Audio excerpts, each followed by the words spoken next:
onye na-eme mma ịdị mma ịdị mma ịdịrị n'obi m mma onye na-eme mma ịdị mma ịdị mma Chukwu dị mma ịdị mma Chukwu dị mma ịdị mma ịdịrị n'obi m mma onye na-eme mma ịdị mma ịdị mma Chukwu mkpuchi ọtọ m ịdị mma onye na-eme mma ịdị mma ịdị mma ịdịrị n'obi m mma onye na-eme mma ịdị mma ịdị mma onye na-eme mma ịdị mma ịdị Chukwu n'ịdị mma ịdị mma ịdịrị n'obi m mma onye na-eme mma ịdị mma ịdị mma onye na-eme mma ịdị mma ịdị mma Chukwu n'ịdị mma ịdị mma ịdịrị n'obi m mma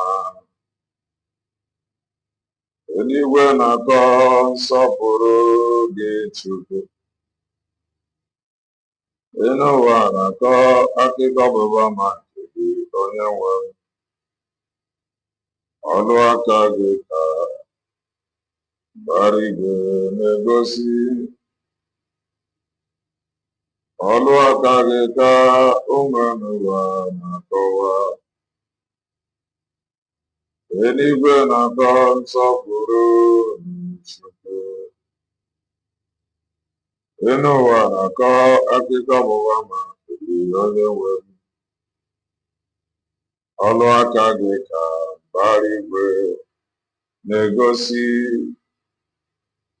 ọlụ aka gị ka ụmụ n'ụwa na-akọwa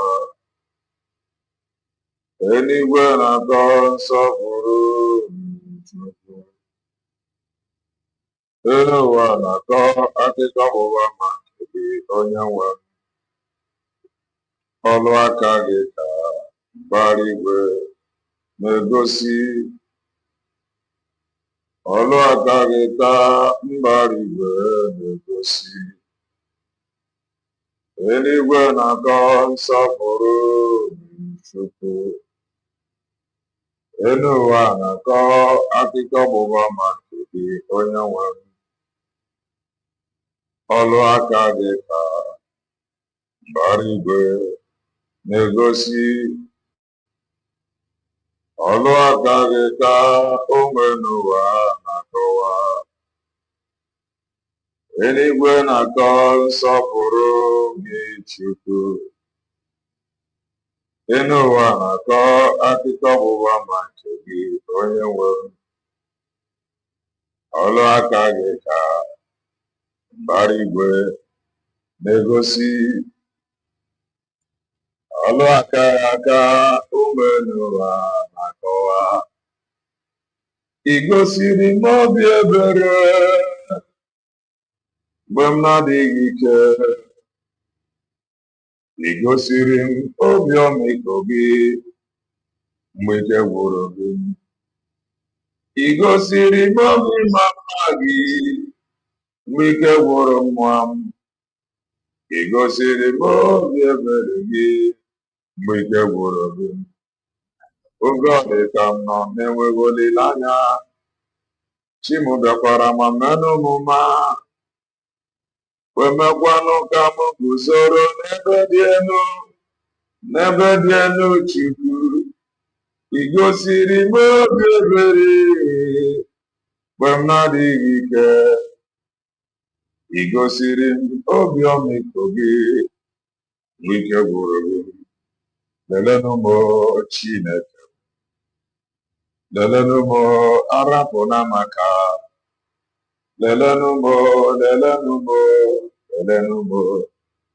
onye na-eme mma lelenụ m onye na-enye udo lelenụ m ọgaranya ngadanga lelenụ m anya lele m arapụna m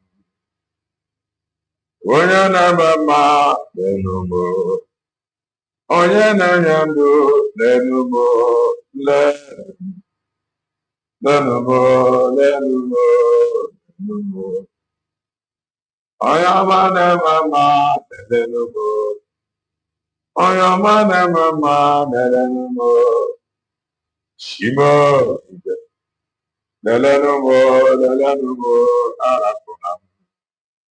Ababa namaka. Onye nemama ababa namaka. Onye nenye ndu ababa namaka. Abomo wagi. Abomo wagi. Ababa namaka. Onye na-eme mma gbaba n'amaka. Onye na-eme mma gbaba n'amaka. Anọ m n'iru gị. Anyị nọ na-echere gị. Agbaba n'anyị aka. Onye na-eme mma gbaba n'anyị aka. Osi nwa dịrị nna gbaba n'anyị aka. Anyị nọ n'iru gị. Aga m eweli anya m abụọ lee ugwu niile. Olee ebe inye aka m ga-esi bịa? Aga m eweli anya m abụọ lee ugwu niile. Olee ebe inye aka m ga-esi bịa? Ezi Chukwu, inye aka m ga-esi n'aka Jehova bịa. Igbo bụ Igbo. Igbo bụ Igbo birikweni ya. Ụtụtụ ọma, ehihie ọma, mgbede ọma, depending your time zone. Anyị ya dịka echi. Maka na echi adịghị agwụ agwụ ka a na-agwa ya, ọ bụ na isonyere. What are you waiting for? Click the like button, subscribe, comment, share. If you na-egbu oge ruo na nke ikpeazụ a, if you are just coming across our channel for the very first time, you are welcome to Kelenda TV with our live. And we are direct, bringing you the gospel of redemption by your doorstep.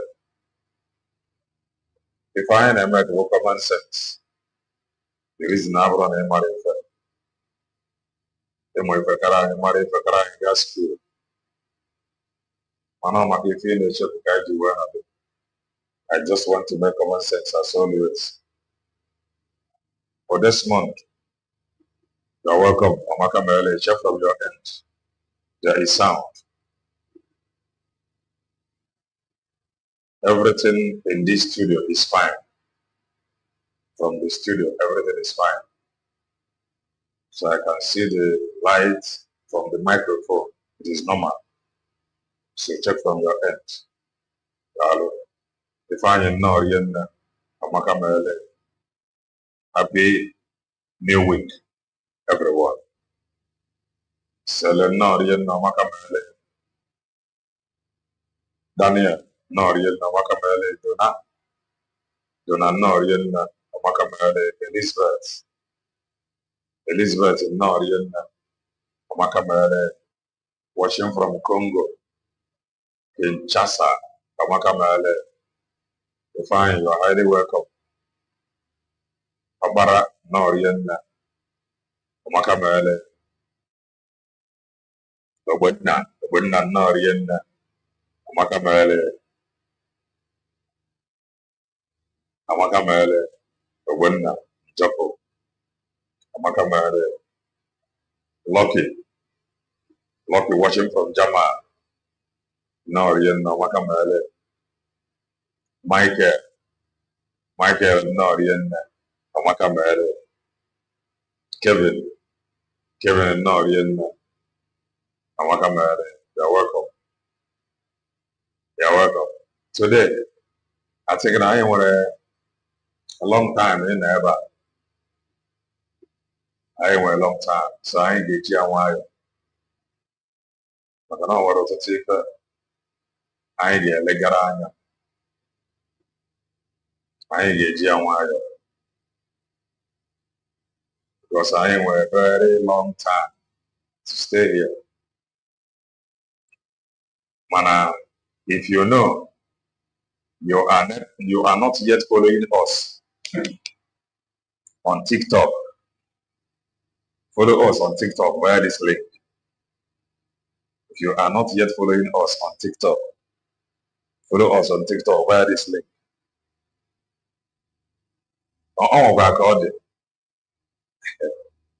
But that is one of those things. This TikTok account, or even talk at this TikTok account to go see it before we proceed. And we were on TikTok before.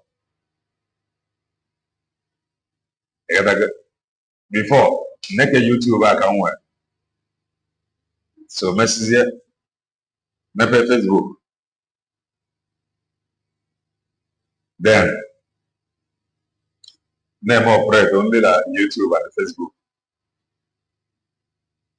Make a here, the YouTube, then whether suspension. Then, man, I thought the easiest streaming platform, Angaga, so that if I just create and I will begin to stream immediately without meeting any obligation or meeting any target. Then I'm on Twitch. I created Twitch. Then ask people to subscribe. I don't think Mother Twitch may ruin 200 subscribers. Follow us carefully. Only if I'm sorry, that Twitch, I'm not may ruin 200 subscribers. I don't think. Then YouTube will measure up why that I should continue streaming on YouTube. So I know that one of our brother some days back. Man, I got my physician. So he came in and he advised. Now when I'm going to TikTok, say I said that if I can create it, and never I know there. I said fine. May create the TikTok. Even on our TikTok today, we only have 136 followers on TikTok. 136 followers on TikTok. Then, now YouTube over my main account, we are 9,000 something subscribers. 9,000 something subscribers on YouTube. Now, I am going to do the announcement for this TikTok handle, if not for any other thing. Like some of you may think, or feel, some of you will get and I am on with the followers. Daniel no, the chicken no. Mana, I never do not target a follower. So that's bringing me to this TikTok now. We are 136. More 5 days. I can't remember. More 5 days. I know. Now you got the announcement. Now, the main account. Now, for me to stream from this my studio to TikTok, for me to stream it, according to TikTok, I must have 1,000 subscribers so that I can be able to generate code that I will enter now the studio so that I can stream from this studio. I am paying money for this studio so that I can stream from this studio to TikTok. Coordinate music control, fantastic. 3 in 1. Now, okay, 4 in 1. Bob and I have 9,000 subscribers on YouTube. Ordinarily, Matthew, no, it has been a while. No, you're welcome. So, everyone, Bob and I have 9,000 plus on YouTube. Ordinarily, even with 1,000 subscribers, that is TikTok. To you, all the very easily. really easy. I'm not really easy because all the same people. Matthew Dalo, no, really. Even with 9,000 subscribers, sorry, 1,000 subscribers, was really very easy. Frank, now. Very easy. I was able to drop the link. People will just troop in. It was really easy based on Namen wearing 9,000 subscribers. No. It was really very easy. Based on Namen wearing 9,000 subscribers na YouTube. It was able, if to you, it's supposed to be normal. If I just share the link, people will just subscribe. At least for me to generate the code so that I can be able to control the three websites from one place. Malapti now, in Yaga of 136. 136 Gaga now. And each of my program and each of my live program, I generate 1,000 something view. Each of my program will generate 1,000 something view. And that 1,000 something view, I can with 1,000 subscribers on that TikTok. They didn't no look normal. Oh, but really very easy.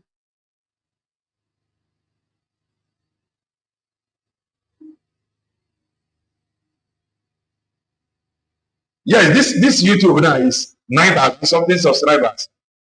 So when this TikTok now, even with the 1,000 subscribers, it will go very difficult.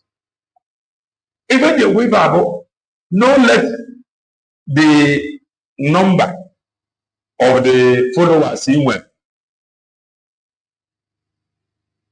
No let them enter your head. Even for number of subscribers in web, if the thing enter your head, well, that is, if the reality enter, you yourself go talk. And when you can in reality, over this 136 people now, that they genuinely love Kelena TV. That is the truth. Oh, when you put this 136 people now, out of this 9,000.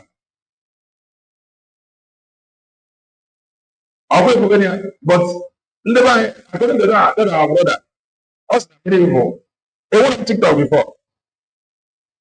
So maybe I'm a no the easier. Now they buy another thing. Well. Manipulate now, you know they be like that. If you just allow these followers enter your head, I'm sorry. One video, somebody may just come subscribe to your channel because of one video. Not that no, I like all the video in them. Because of one video, the person may just subscribe. So what you get now, this 136 people, who genuine people that are not Kelena TV for who I am. Then I'm the observer when you get bro pass by. Naiba no could be afraid. It didn't just click. Yeah. Now, you will tell me Okuma isn't not the canopy. Now, for many years, you have Okum.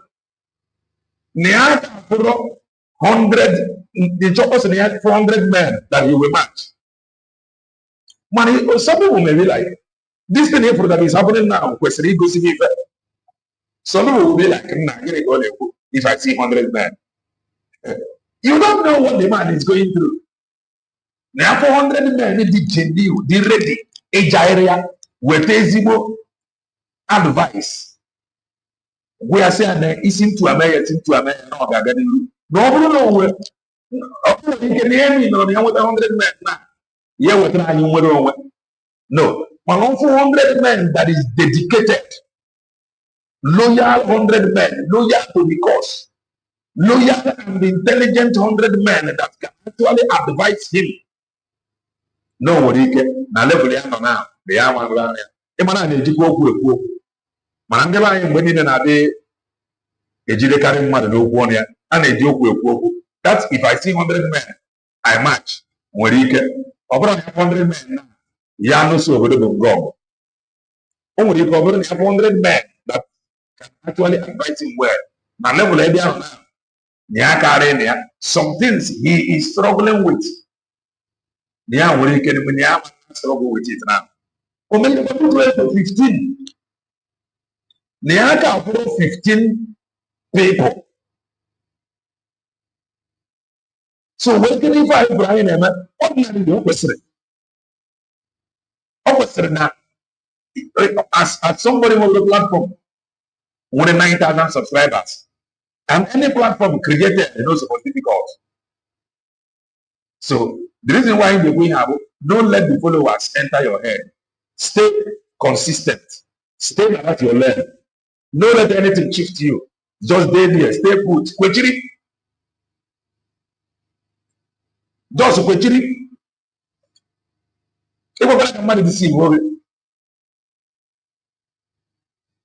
yeah, we bring the equivalent.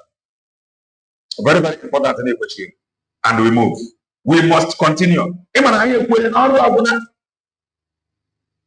there is something she posted. Which is not magic. We are now with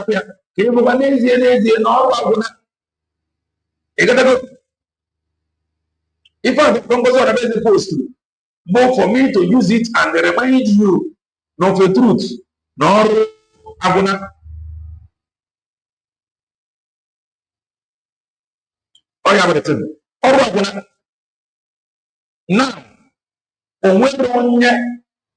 ordinarily, mother was able to ever touch the like button. If I more than for program or Sky report, not just Sky report, any of our brother or sister for program, yeah? First thing first, and then ever like that is first thing first, and then like, and the only reason that's remind me, only reason a live program Jiadetuma career Arabanya. He believe on Arabanya like off camera. The thing gonna get. Gonna based on no we're going to nature. Only going to want to program this year. He maintain no Arabanya. Okay. Man, I'm more than Arabanya. Maybe life. Ndị mmadụ anya pa ga-apụ na arụ abanye anya pa ga-adị when you come live. That is normal because they prefer seeing you like this. You got to go. So all you are trying to put is open and watch any video from this my channel now. Some video will get over 300 views, 500 views. 900 views, 1,000 views, as the case may be. Manombro live video they reach 1,000.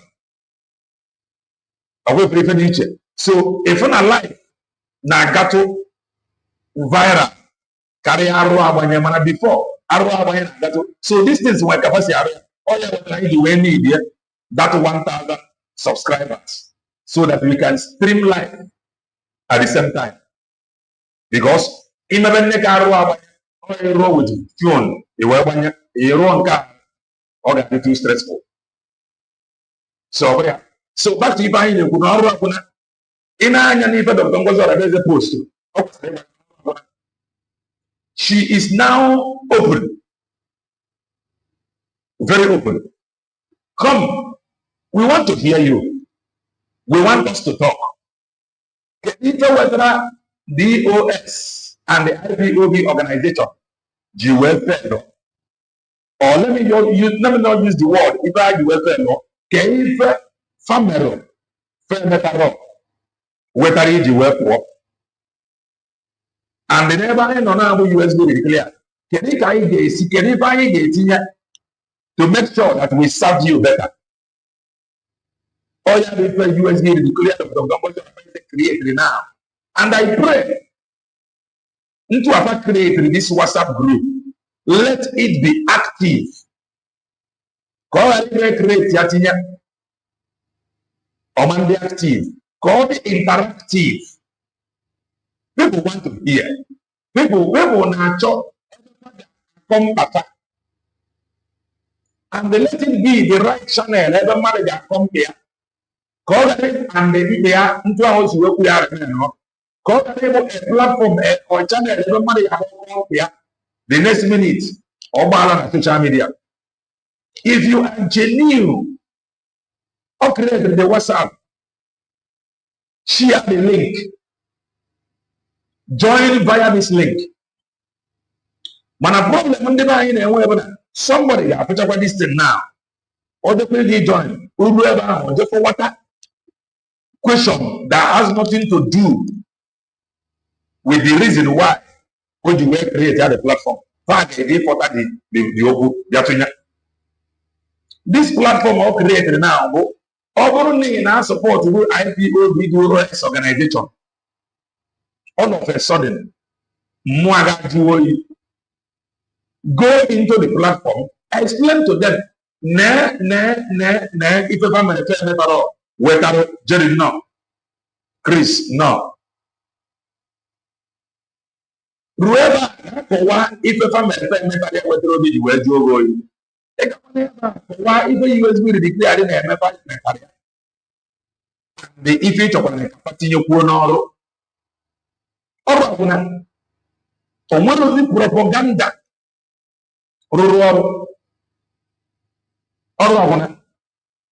Now, I know almost reconciliation time. If I don't have reconciliation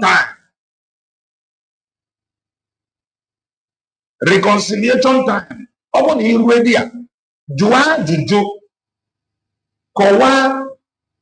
let them direct you, let them advise you. Sorry. I want to give you advice. Actually, wait because I have a long time to stay here. I want to give you advice. He created this WhatsApp group. We are very open so that just if you touch that link now, because you cannot. If you touch another link now, the link in one direction. I don't know what now some company anyway boss maybe on one or the some companies in there on one each of government improve just to remember what they are run the company to me in one complaint is there you run the boss got to me the company there fail where they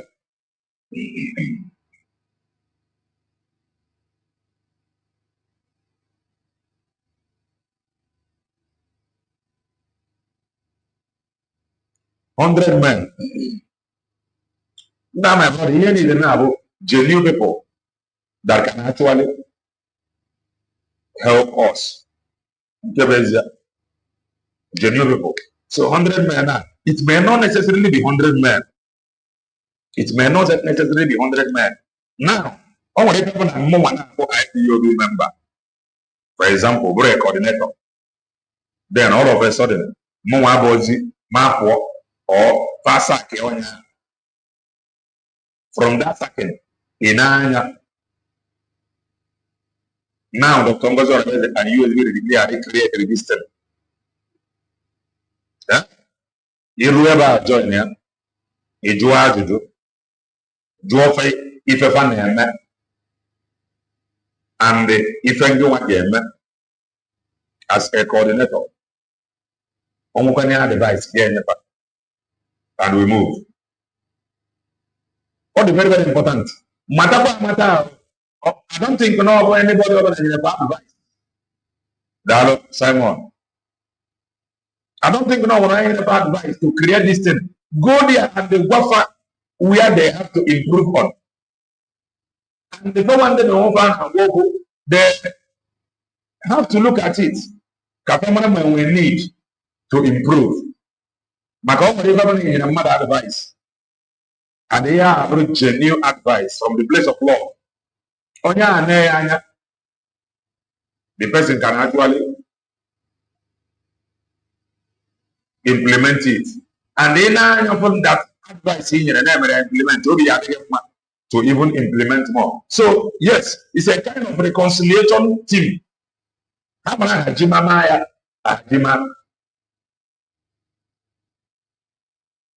Yes, all the country we have put Zoom.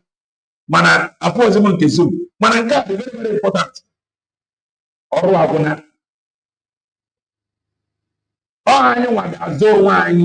nobody is coming to save us. Nobody is coming to save us. Now we will save ourselves. And now, USB led government will get better. And it's from here. Hear your advice. Drove the need. Ige what the ID. Drove who this ID back. Drove this document that is going to generate. Keru rubber. Ken to a CG Arugasoro. Honest question. If I'm not chief anabo, everybody na IBOBDOS, but to give USB among Pasugiwe. Although that they lie to you, as we all know, or na found on the ground. And today, what the nigga no one in on the ground. You ever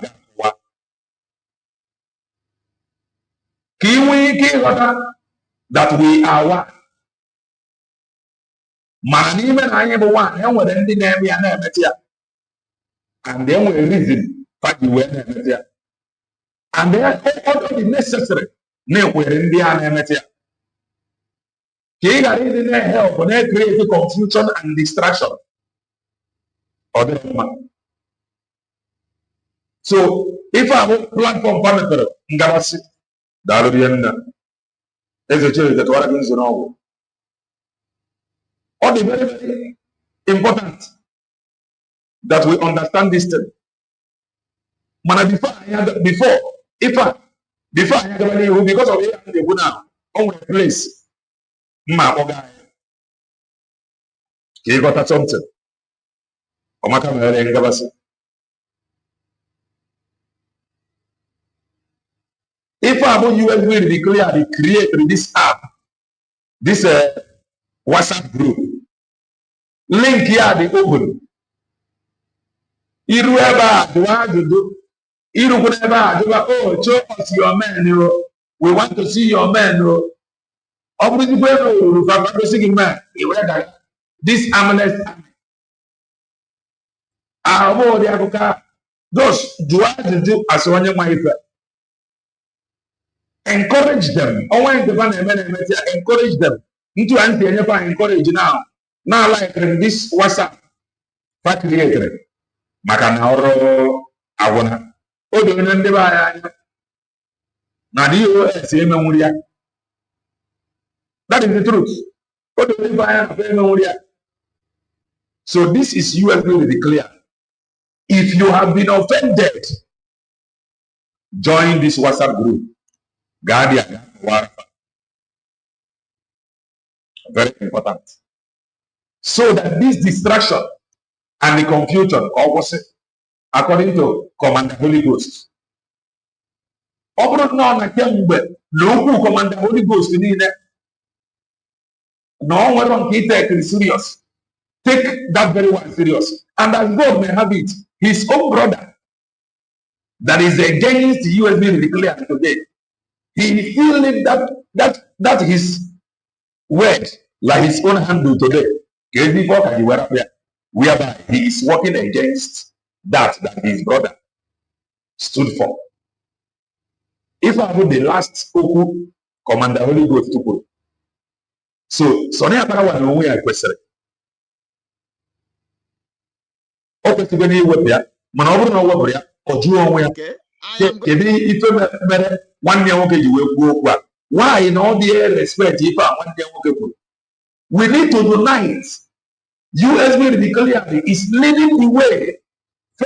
The WhatsApp group specifically From there, that feel offended, to some of you that feel that they mistreated you, you every declare is leading the way. Somebody say leading the way. Oh, they are leading the way. This calendar TV itself, ordinary WhatsApp group. Nah, why they create where I come, but you can't. Why they create there? Think it. This ordinary WhatsApp group. On a young, on a joy. I am happy. Okay, friend. Now, whatever. Can the Bible see again? This ordinary WhatsApp group. On a young, obviously, Kewia. Obviously, Kewia. On it easy. On easy, give him a very about. They are leading the way. Look at it again. They are leading the way to show you that they are the mother, to show you that they are the head, to show you that they are leading the way. Look at it here. Look at it here. Somebody say, lead the way. And I didn't put it now. Look at it here. I have created the WhatsApp link for all IPOB, USB, Brigade de facto. Please click and join. We welcome all the indigenous people of Biafra, IPOB, that followed our leader, Onyendu Nnamdi Kanu, not the IPOB organization that testified against our PM, Simon Ekpa. No. Some people call her the mother of peace. USB declare is leading the way. They know how to do it. They know what is expected of them. Why Dr.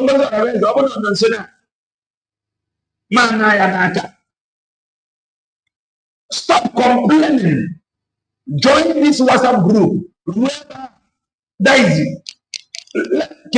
honest conversation. Don't be in a hurry. I will inform it today. I will drop what your complaints or your concern. Calm down. Don't know whatever, but that okay, and I am pleading to Dr. Bezos or many anybody that suggested this thing to her. Ya make it so Nandi on your own. Now this very WhatsApp group. Cover the equal to the task. Cover the government is sure. Now the expectation or the reason what you were creating for India, no, make it so not deliver. Or what you were creating instead. Yeah, you walk Naka. Yeah, you ready to let all questions until honor misbehave like Roman Johnny. Misbehave like the fallback. Misbehave like brainless people. So I am begging. You get to know you see the man. Now about me. If I won't get reconciliation, if I won't get if I won't get unite, currently not only USB declared the legally accepted or legally acceptable. Amaromo how this Amaromo near this direction. Mana na cement yato. Never another place. Every concern of Ndebanyo will be addressed one-on-one. I'm telling you, one-on-one. Okay, very, very important. And the two goes here, USB declare. Goes here, and never get what it is, black, no. So, come and see everybody for the past 3 days, Biafra. God here. God call you for your problem. You will be listened to. You will be addressed. I have created it. I have created. Or they are saying that I have mandated. No, I have created. Not I have mandated them. She created it. The reason they need I unite. Unite, we cannot play this international politics. I am telling you. Unite, we cannot be able to play this politics. Because politics are politics of interest. Interest. So we must unite. Can we speak in one voice? Can we speak in one voice for our collective interest? Very, very important. And this WhatsApp group is leading the way. Join. You will be listening to. Oh, this is a USB thing. Everybody. Everybody. Everybody. Everybody. Make sure you join this WhatsApp group. Some of you that is still confused. Some of you that is still in doubt. Some of you that is still facing distraction and the confusion. Join this WhatsApp group. That your concern will be addressed. You and me really clear is leading the way.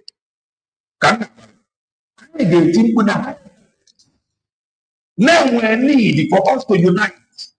Even in a world politics, international politics of interest. International politics is all about interest. So I unite here for our own interests. I unite here forward. I am interest in but your interest cannot supersede our own interest, the indigenous, the population interest. Thank you, Banyaka Priest. International politics is all about interest.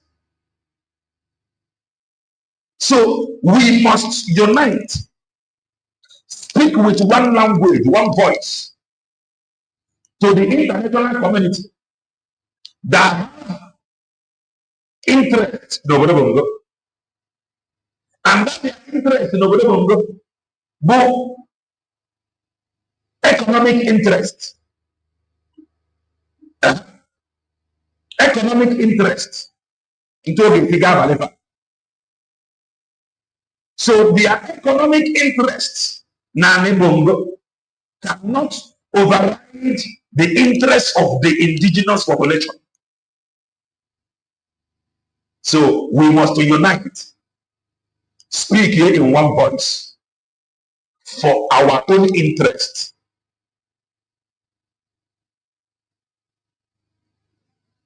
I got for the international community. International politics is all about economic interest. Yes, it's all about economic interest. So their economic interest cannot override our own interest. So join this WhatsApp group. I think I get it right now. Join this WhatsApp group. USB really clear. If they will direct you. They will guide you.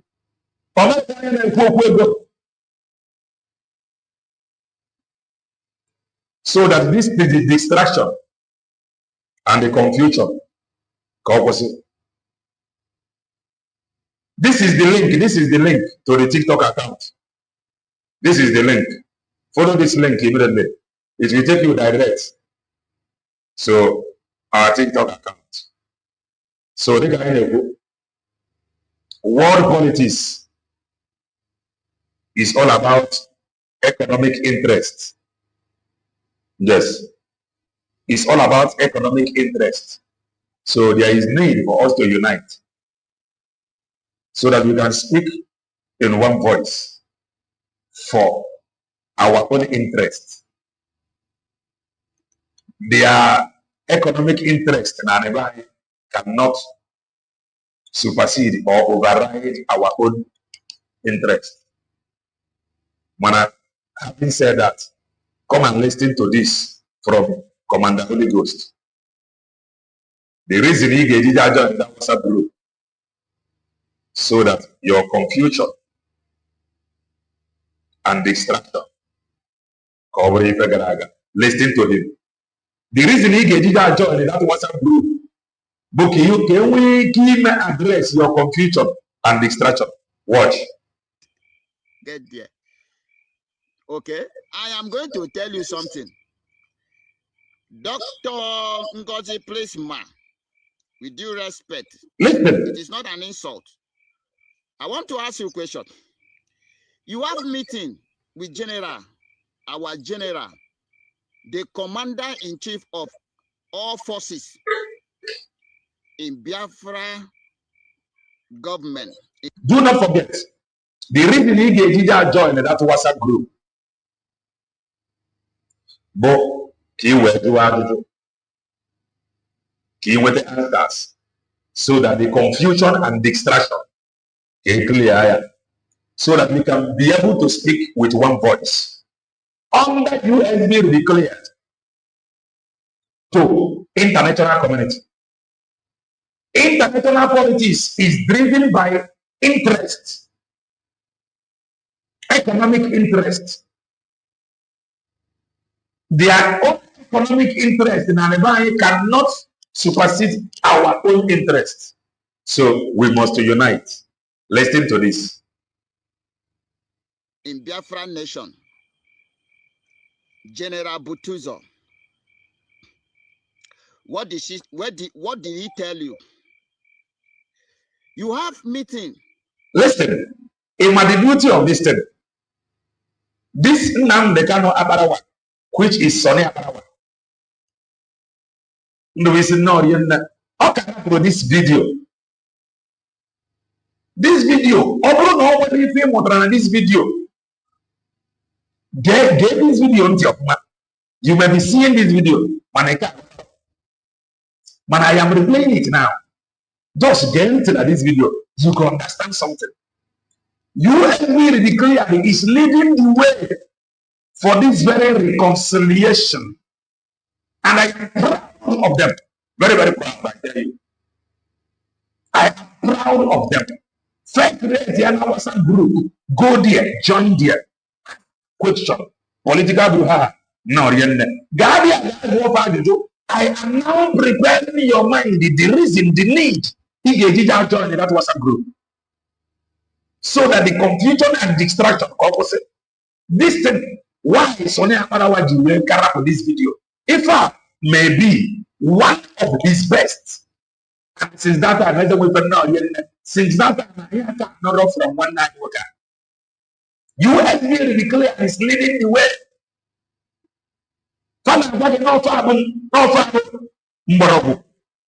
Listen to him. International politics is all about economic interest. International politics is all about economic interest. So we must unite. Can I present here our collective interest to them? And the whole unite here present here. Okay, they will take us serious. Because their economic interest in Anibari cannot supersede or override our own interests. Manaiga unite. And USB declare is leading the way. Somebody type USB leading the way. That cannot create a WhatsApp group just to listen to you. Fair one time. We are wider and wider, wider and slow. Just give us money. USB declare is leading the way. So before I confuse you, join the other WhatsApp group. If you can answer the question, those that is still confused, go in there Ask your question. This is the reason. Listen to this thing. Even the reason, the need they are leading the way. As soon as we say, go come. Those that is still confused, come. We will clear your confusion. Those that do not know, come. Genuinely, we will answer you, give answers to your question. Or this, came with you, you know, go there far before USB declared it's doing it. That was a group. All the video from somewhere. Rome was not built per day. Listen to Commander Holy Ghost. Ozia, 1 year Casabria. 1 year Casabria, he is still working against this instruction of his brother. Okay, Casabria. And he is still working against it. And this is the truth. Listen. Get there. Okay, I am going to tell you something. Dr. Ngozi Plesma, with due respect, it is not an insult. I want to ask you a question. You have meeting with our general, the commander-in-chief of all forces in Biafra government, in Biafra nation, General Butuzo. What did he tell you? You have meeting with person in charge of all forces in United States of Biafra, General Butuzo. What did he tell you? Instead of you to go and do exactly what he told you, you carve out his voice. You carve out his voice in the meeting.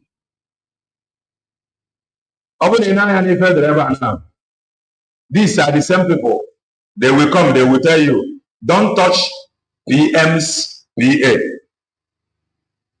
Don't touch PM's PA. Today, his organ is now PM. Don't touch PM's PA. Today, his organ. I mean, Sonny Amarawa. Organ Sonny Amarawa today, I will go PM. So, India was there more. So, Sonny Amarawa today, I will go PM. Manina, if I driver, don't touch PM's PA. Don't touch finance. Don't meddle into our defense. Managers, we are the same people that meddle into defense and everything. Ega, I joined that WhatsApp group. Can we be clear? Listen. Where you and other cabinet were there, you carved out General Butuzo's voice and post because she did not agree with you. Because he did not agree with you, you carved out the voice and post. What was General Butuzo saying? He said, Madam, whatever change you want to make in your government is not his problem, but the problem is that place. We have the finance that Oga leave. That from that finance, everything we need in the ground will reach us. Don't tamper with that one. That was one. The finance now, the finance they move from the finance to APM, from APM to PM. The finance about also. The finance about anyway. Negative. Join that WhatsApp group. Can clear your doubts. Excuse me. Don't tamper with that one, please. There we have somebody that knows us, and we know that person. We trust that person. We have been working with that person by name Success. Don't tamper with them. You know much about us. There are many unfinished business we still have with him. Only because for long I know earlier. But this video, one of those his last video, because there is one of his video on now Biafra has been declared. No US will declare, but the final. Let the confusion and distraction end. I'm not going to be this video. They call his last video. I'm not going to that video. I'm not going to but let's continue.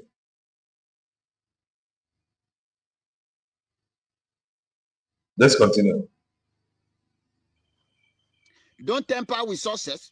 Don't tamper with account Oga create. Don't tamper with finance.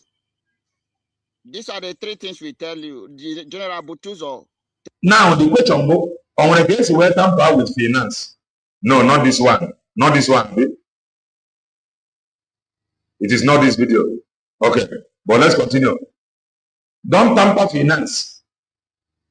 The finance asking for financial report is not about tampering finance.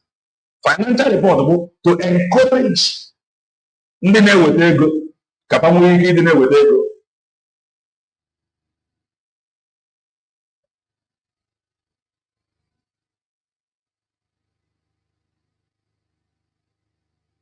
Financial report bụ enye the financial report ka e nwee ike convince ndị na-eweta ego ka ha nwee ike ịdị na-eweta ego.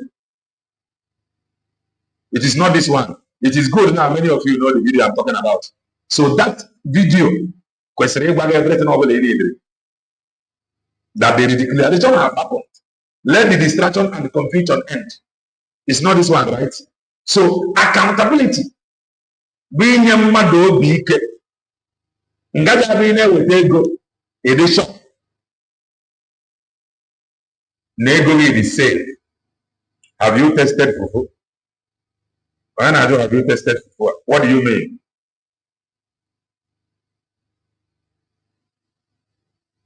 Tell you.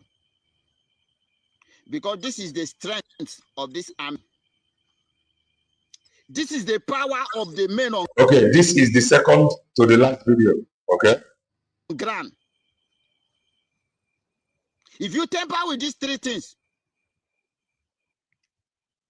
you are trying to weak us. And he said, Madam, anything you want to do is none of his business.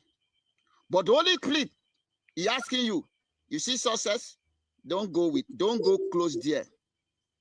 Success know a lot about us. And the instruction given to success by Oga was, everything about men on ground should remain with him and Oga only. No other third party. If I was Oga.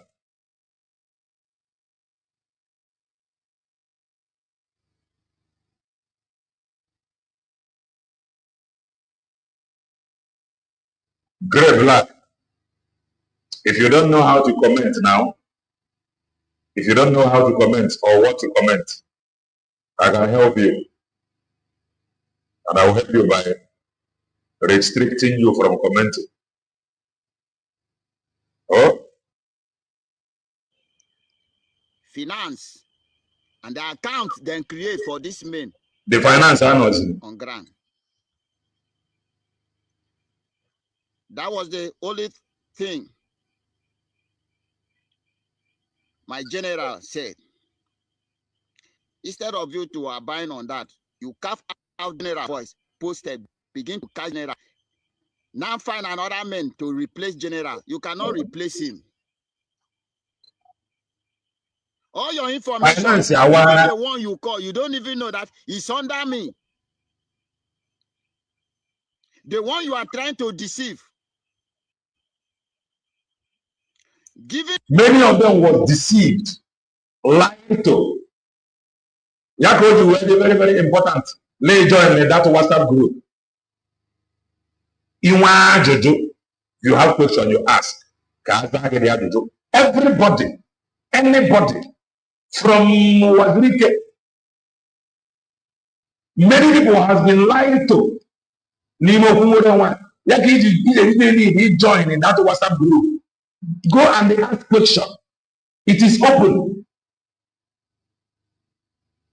It is open. Join that WhatsApp group. Ask your question. You will get answers. Promises that you will make him general. It cannot be. Do you think general is by size? Do you think general is by size? If you were not called, you can't carry this load. If you were not chosen, you can't withstand the danger. So you have failed on arrival.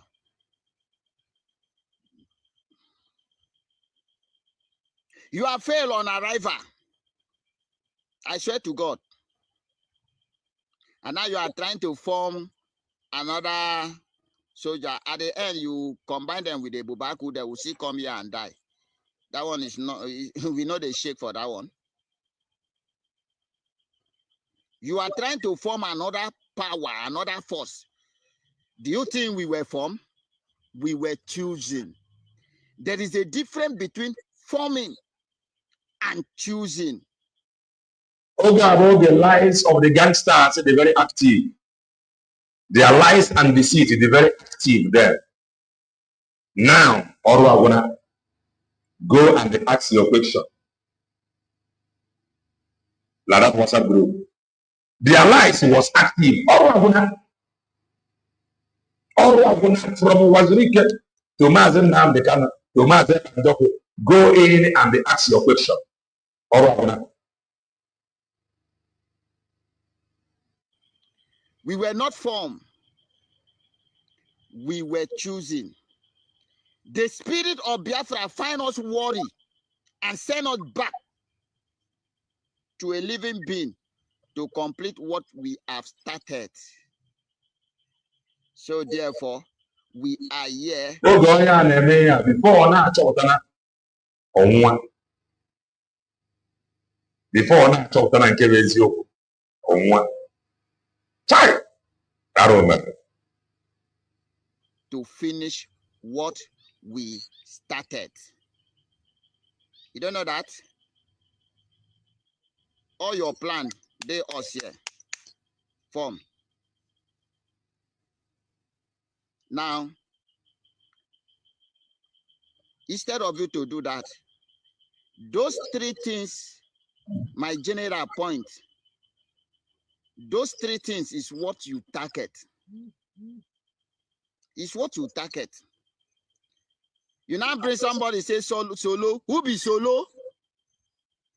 To those of you Biafran who doesn't know what is going on, why my general say these three things should not be tampered with, because these are the men we trusted. These are the men that took oath, strong oath with us. These are the men we know their details. We know if they fuck up, we know how we go treat them up. And they cannot fuck up. These are the men trusted by our PM. And these men cannot afford to fuck up. And that was why we say, work with these men. If PM need to change things, let him come by himself and do that changing. Especially these three people. Let PM come and do that changing by himself. So that if anything goes wrong. All right. If I have a link, if you are following Dr. Ngozi Oraveze, are you following Dr. Ngozi Oraveze's S handle? Are you following her S handle? If I need the honest truth, as a better no. In the need now this WhatsApp group, I am not there, but I am happy now created that WhatsApp group. In my wife, but not there, no for everybody. And we must avoid them as something. It is for the with a question. Only can have a divine now. It is according to the right of already. I have created the WhatsApp link for all IPOB, USB, breaking the factor. Please click and join. We welcome all the indigenous people of Biafra, IPOB, that followed our leader, Onyendu Nnamdi Kanu. Not the IPOB organization that testify against our PM.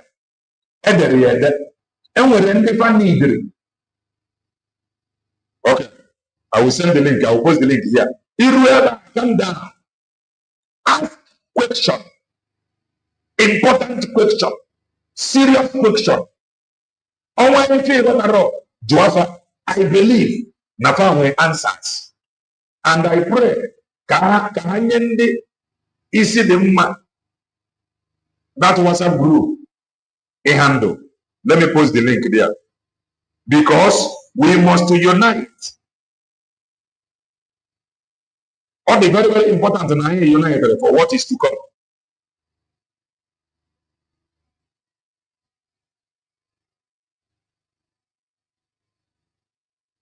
So here is the link.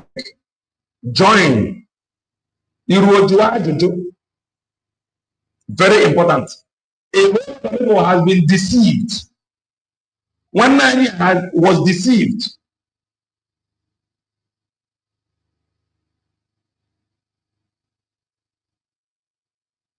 One man was deceived. Before now, we go know that now he uses and do it. Now, for those of you who doesn't know why we give that we say that. Do you know if you bring another person, he will want to come and know how many men are waiting we get, waiting we no get, what is our strength, and then we don't know anybody. We don't trust anybody. We do not trust anybody. We don't trust anybody. You want to come and know details about us, so that tomorrow you go and tell the zoo, then get this, they no get this weapon, they no plenty, they no the, they no get this, they no get this. Go from here, go from here. You are failed. That is why we don't need any other person. I don't think you understand about us. We don't need anybody again to know anything about us. We told you. Give to know. There are men that already know details about us. And those details about us should not be in public. Problem then is very strong. Confusion. Greed. Because of greed, it will cause all confusion and distraction.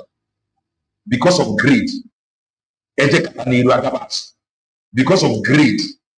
Not be, in fact, if you observe Oga very well, anything concern us, Oga no they discuss in the public. That is to tell you how secret it was. Oga no they discuss our matter in public. The meeting where Oga they get. Let me ask a question. If you were so trustful to Oga, why didn't Oga follow, always allow you to have that meeting? Why Oga no join you for that forum when they get meeting with men on ground? Man, the finance minister, I joined the forum then. Yeah? If you were so trustful by Oga, I want the world to know something. Never for once appear in that meeting. For once, please, if I'm lying, come and prove me wrong. I like when I say the fact, somebody prove me wrong. Whosoever that say that Dr. Ngozi have ever one day appear on the media or on the forum where Oga get meeting with men, please come and prove me wrong. She have never one day appeared there. He have never one day appeared there. So therefore, why should you just come and say somebody should include you on the forum where Oga himself, your Oga, our Prime Minister, never included you? And the person say, madam, with due respect, please, don't be offended. Don't be offended. For that area, leave it for now until Oga come out. You suspend the person.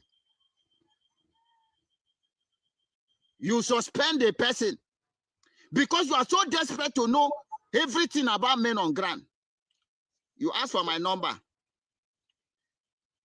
You ask this one number, collect this one number. You call those. I told you that I know they fail to give my number for personal. If you need my number, collect my number. Call me. In your front, I will tell you, go and check your boss. Did I send you voice or did I not send you voice? I said, don't temper with those words my general told you. It's very important. I have tried to. Blocking that. Social dog, known as Adadi Adama, to attack. See, you are not impressing me. I'm not doing to impress. You can't impress anybody. You see this government, now me and you get them. Biafra government, now me and you get them. If you do fuck up, I treat your fuck up. Okay? I am telling you my own face to face. I did not come to look at anybody's face. I come to defend Biafra and get Biafra with my life. I don't care who are you. I fucking need. Nah, deceivers, care nothing. Deceivers, man.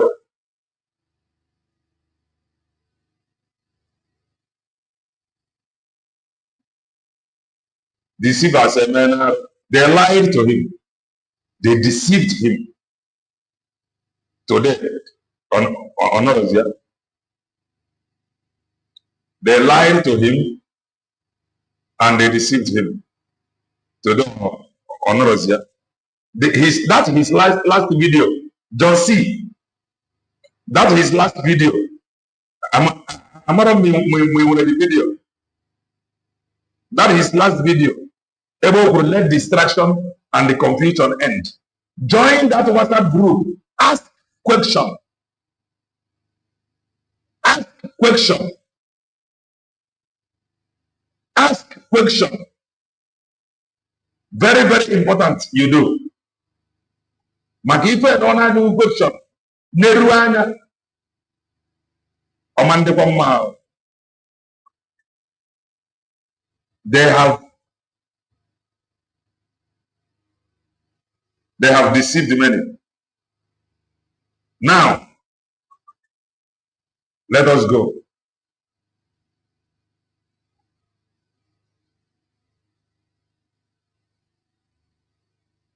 Let's go to the program of the white painted hair woman. Now, before that program, there is something I would like to show us. From Bongo. Okay, Bongo the corner total. From here, I will show you if I Bongo now. Let's watch this.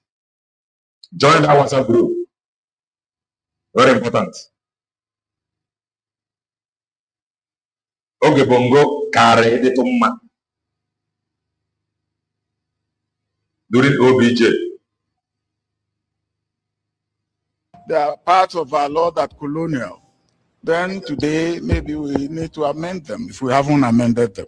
In fact, Mr. President, I want to, at this juncture, commend Your Excellency for setting up this commission of inquiry. I don't need to be commended. Now you do your job. Now I am doing my job as I believe I should do it. Thank you very much. Do yours as you should do. Thank you very much. All right. That's what I'm doing. If I don't Bongo carry the Tumma, man, what you have? Jaga completely. Ika guna obodo. Ika guna obodo. If I want the Bongo Watch. They are parts of our law that colonial. Then today, maybe we need to amend them if we haven't amended them. In fact, Mr. President, I want to, at this juncture, commend Your Excellency for setting up this commission of inquiry. I don't need to be commended. Now you do your job. Now I am doing my job as I believe I should do it. Thank you very much. Do yours as you should do it. Thank you very much. All right. That's what I'm doing, Mr. President. Okay. That's what I'm doing. Go on doing yours. Acknowledging the fact that in spite of the immunity attached to the state at the material time, opportunities have been made available to Nigerians through the government headed by Your Excellency. This is Falana. We are Falana and Obasanjo. If I remember, he watched good in the neighbor. But the way I know this background, he watched in the neighbor. If I find the from what we used to have now. And many of them go to our for free. Many of them go to our for free. Via missionaries. Many of them go to school. When you listen to them,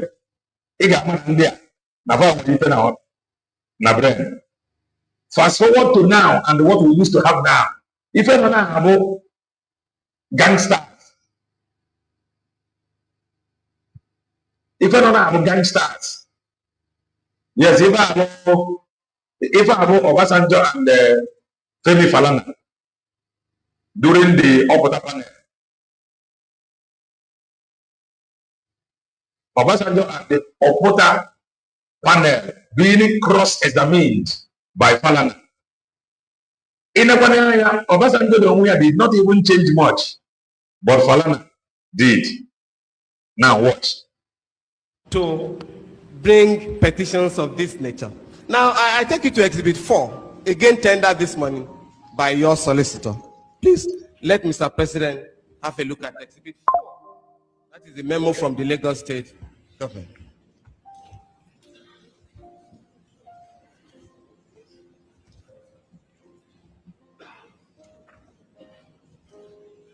No.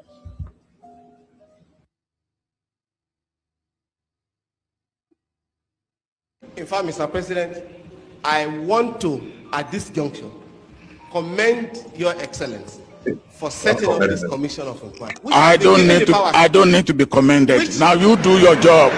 Now I am doing my job as I believe I should do it. Thank you very much. Do yours as you should do it. Thank you very much. All right. That's what I'm doing, Mr. President. Okay. That's what I'm doing. Go on doing yours. Acknowledging the fact that in spite of the immunity attached to the state at the material time, opportunities have been made available to Nigerians through the government headed by Your Excellency to bring petitions of this nature. Now, I take you to Exhibit 4, again tendered this morning by your solicitor. Please let Mr. President have a look at Exhibit 4. That is the memo from the Lagos State government.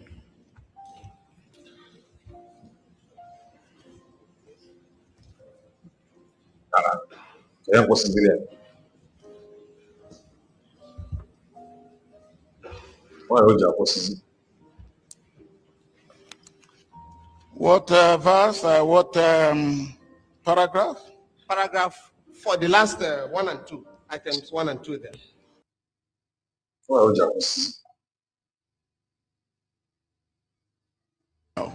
Then today, maybe we need to amend them if we haven't amended them. In fact, Mr. President, I want to, at this juncture, commend Your Excellency for setting up this commission of inquiry. I don't need to be commended. Now you do your job. Now I am doing my job as I believe I should do it. Thank you very much. Do yours as you should do it. Thank you very much. All right. That's what I'm doing, Mr. President. Okay. That's what I'm doing. Go on doing yours. Acknowledging the fact that in spite of the immunity attached to the state at the material time, opportunities have been made available to Nigerians through the government headed by Your Excellency to bring petitions of this nature. Now, I take you to Exhibit 4, again tendered this morning by your solicitor. Please let Mr. President have a look at Exhibit 4.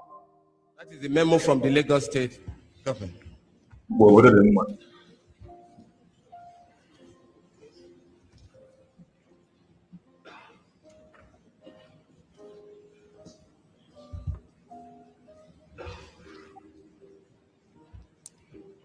What verse, what paragraph? Is it where Paragraph for the last 1 and 2, items 1 and 2 there. Subject to the satisfactory proof of loss, innocent victims should either be fully compensated or be given a reasonable amount as ex gratia award. By innocent victims, I am referring to residents around 14A Agege Muto Road and passers-by like Kayode Sami, who lost an eye during the incident. Two, as for the residents of 14A Agege Muto Road, one can easily make a case for compensation in respect of the loss suffered by Dr. Beko Kuti. One will have said the same thing for the result of the inmate if the findings of the panel have been that the building was set ablaze deliberately. Mr. President, that memo was sent to Your Excellency. No. Okay. Maybe it's not correct, but that was the impression given. Yes. No, then your impression is wrong. No, it wasn't mine. It was no. Your learned counsel that said no, the Lagos State memo, council memo is Lagos State council memo. Thank you very much. It's not. It doesn't come to federal government. Thank you very much, Mr. President. And federal government memo doesn't go to any state. Thank you very much, Mr. All right. You want your paper back? Yes. Have it now. Mr. President, from the portion you have just read, it was. They didn't know if again men over the bongo now. A what the president into it. Now to have the one answer. If I go get bongo, I can't take on what if I can. That was what is generation pro. Masana Papa was what is generation pro. If I am a our gangsters. If I am a grab it, power is taken, get. If I have no sound, there is sound. Check from your end, there is sound. Was the view of the Lagos State government that Dr. Beko and Kuti and other victims of the atrocity perpetrated that day be compensated?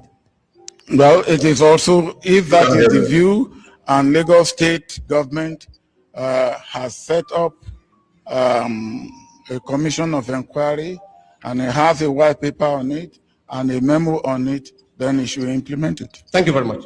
Now, Mr. President, it's in the petition before this commission of inquiry that on that day, apart from the several arrests that were made, the burning of Fela's house or the family house, their 77-year-old mother at the material time was thrown out of the window and died shortly thereafter. Dr. Beko and Kuti lost his clinic and some cars in that incident. Will Your Excellency agree with me?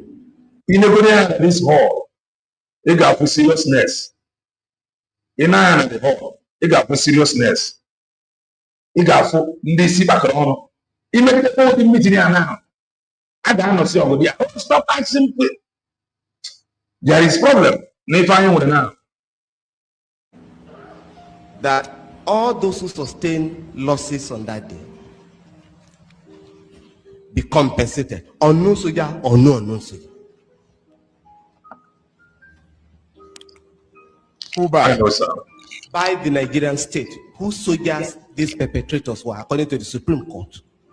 No, that is not the finding of the inquiry, and that was not what was in the inquiry's report. If Lagos State government, in its own memo to its council, wants to do that, it's free to do that.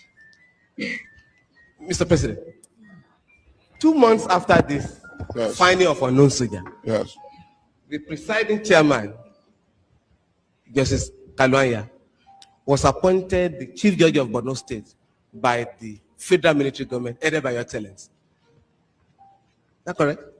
No, normally it will be recommended. Yes, it was recommended to Your Excellency. Yes. And he was appointed. Yes, if it's recommended to me, I will have appointed him. Will you agree that it was a compensation for the job well done? I will not agree because I will not agree because I wouldn't have been the one to recommend him. No, that's an insult to the judiciary. And yes, and I will want to say that not only to the judiciary but also to me. And I will not, please, the honorable commission, I will not stand here and be insulted. Because if you say that, then you say that I'm bribing. And I will not take kindly to that.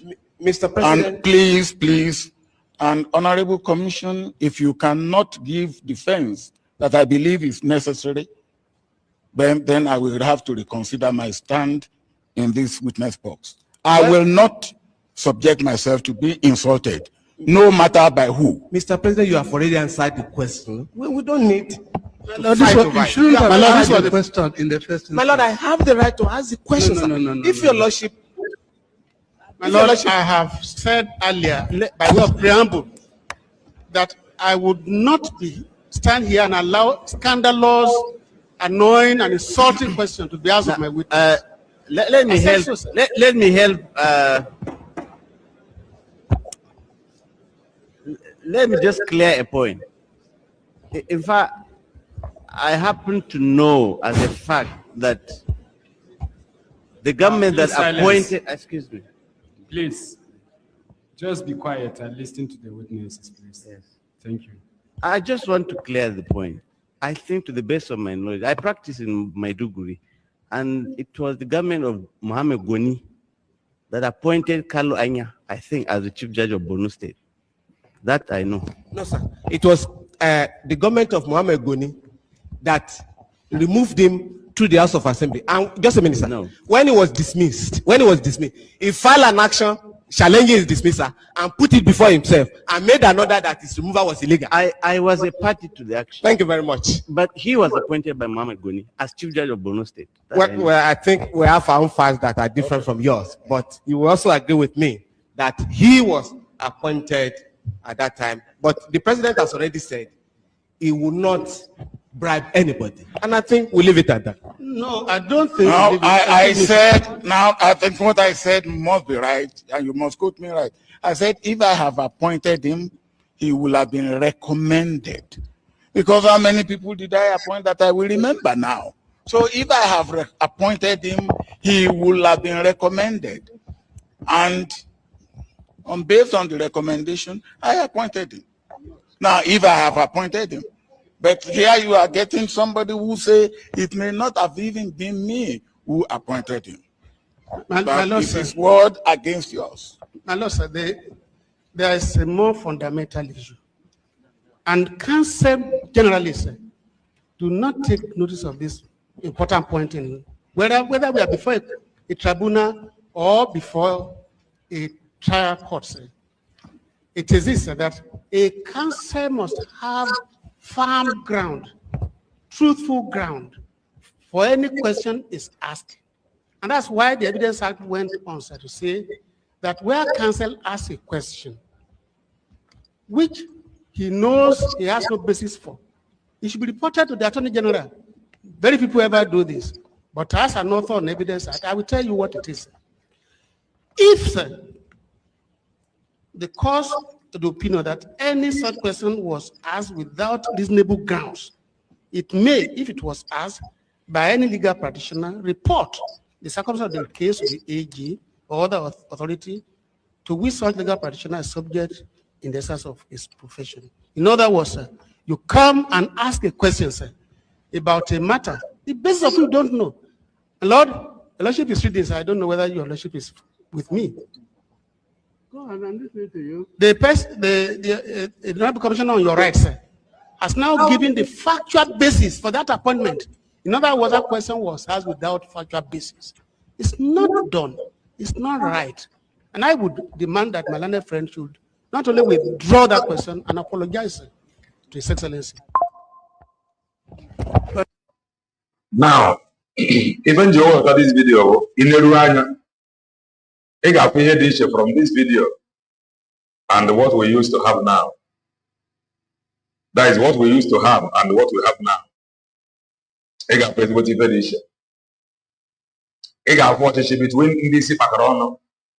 and then the guard is normal. People are not now. Father normal. In the whole, they got for calmness. They got for seriousness. They got for people, they got like them what even I can. Now, watch this. If I have the reality of if I don't know what I'm going to, you know, for some days, and I work with this justice crack. If we work with our suspect, now, I'm a brand new one boy here. I'm going to one here. Obrezien and the one boy here. The one boy will get a branded DSS. And the one I want you, the guy I want you. Now, if I am today, if I consider when we hope, more when only men the I get the grana, sinner, 10 of honor.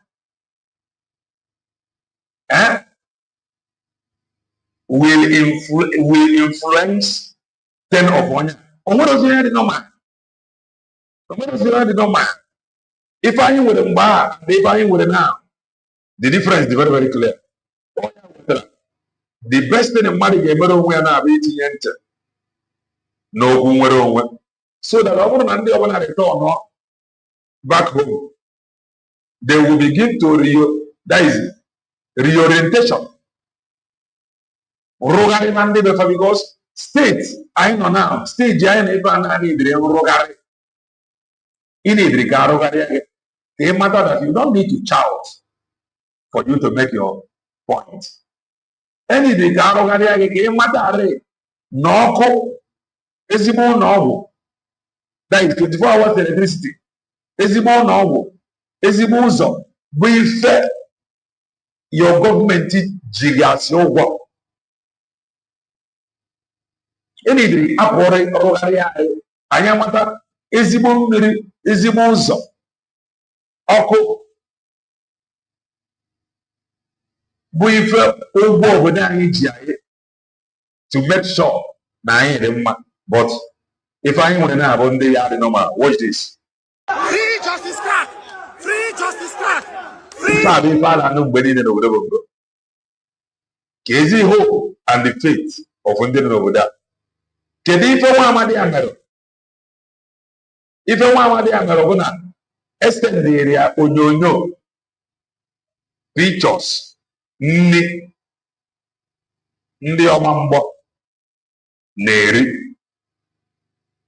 No, but if I have call for the Indonesi to sit up, no, but if I have a call again, Father worried.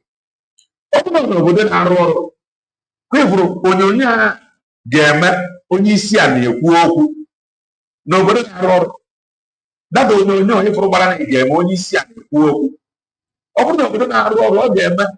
Only see the work okay set up panel. Again, investigation. Because Nande Mada complain, Nande Mada they are John Mizzy, the Obambo. Then only for Odunia Apota. Native everybody complain, Nande Mada they are John Mizzy. On what they go and teach on you. Now, maybe if I reason whether Nande Mada they are John. Today go. And I will take away if I have a call for investigation, call. Ndi no no get DJ sit up. But I can find a position. Age they go the waiting to waste here. Government they go oku. Ndi no no shishi go oku. Owo no go oku. Ndi one ya da ebe somota. Ndi one ya choro ke oku jidro no fa. Owo no go oku. Oku for ife wetere eziokwu ji ana. Eziokwu anana maka na ikwu eziokwu ndị ahụ bara ebe nzọpụta kwa agbapụta ikwu eziokwu you will become the target. This is the problem anyị na-enwe ya wetara nobody want to associate with truth, nobody want to defend the truth, Nobody wants to speak the truth. Everybody is afraid.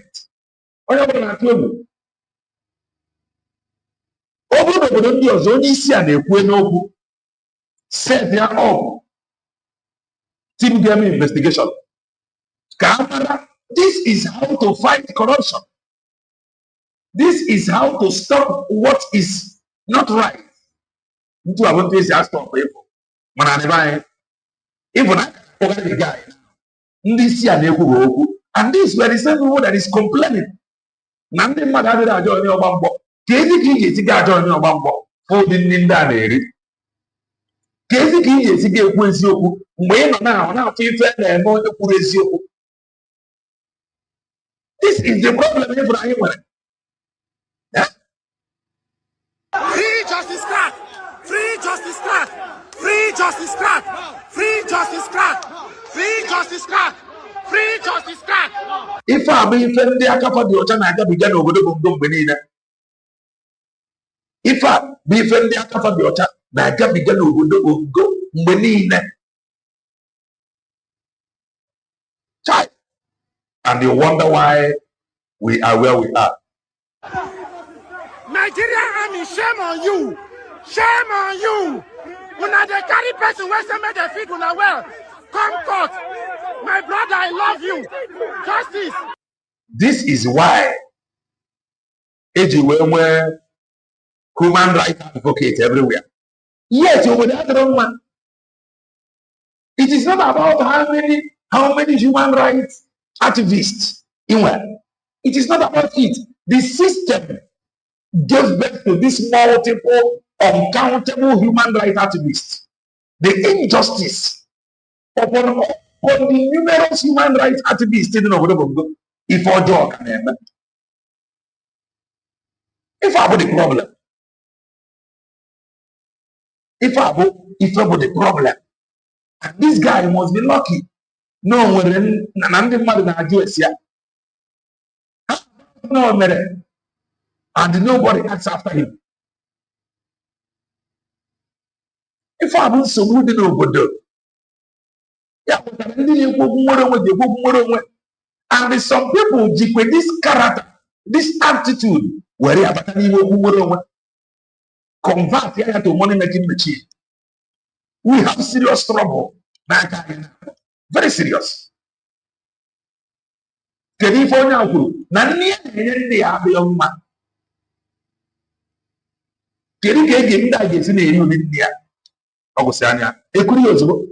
and the government in a claim on a panel with the government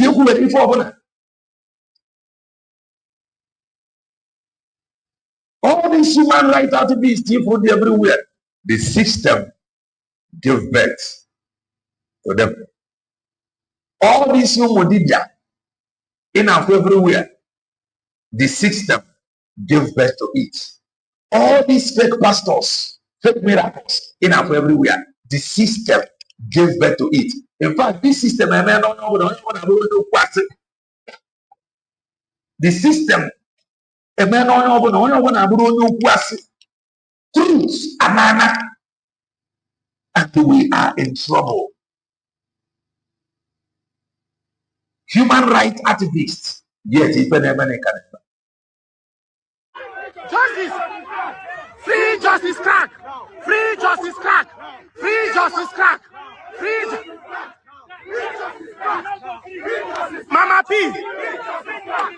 Free justice crack! Free justice crack! Let the whole world see you!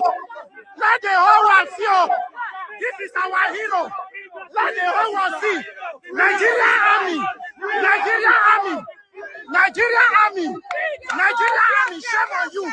Nigerian army, shame on you! Nigerian army, shame on you! Free justice crack! Free justice crack! Free justice crack! Free justice crack! Free justice crack! Justice! Justice! Free justice crack! Free justice crack! Free! No, California, no, Senandi or one boss, there you know. Or when you know, Nen India, And when you use the some of the Korea. And the government say no fa na-eweta ego eji enye ndị ọgba mbọ nne ka fa pụrụ ife a nọ ife a na-emene onwedịghị ife ọ kwuru kemgbe onwere onye a na-akpọgharịsị ya ife ọpụta ụbọchị ọzọ ọ ga-ekwu okwu ọpụta ụbọchị ọzọ ga-ekwu okwu ejiri ya. The reason why all these things ga-eme bụ na ife adịrọ mma n'obodo ife adịrọ mma n'obodo ya wetara NGOs everywhere, and it is now avenue to make money. And that is what is happening over the Congo. Churches everywhere. The one here, the work everywhere. That is a whole lot is going on. Everybody.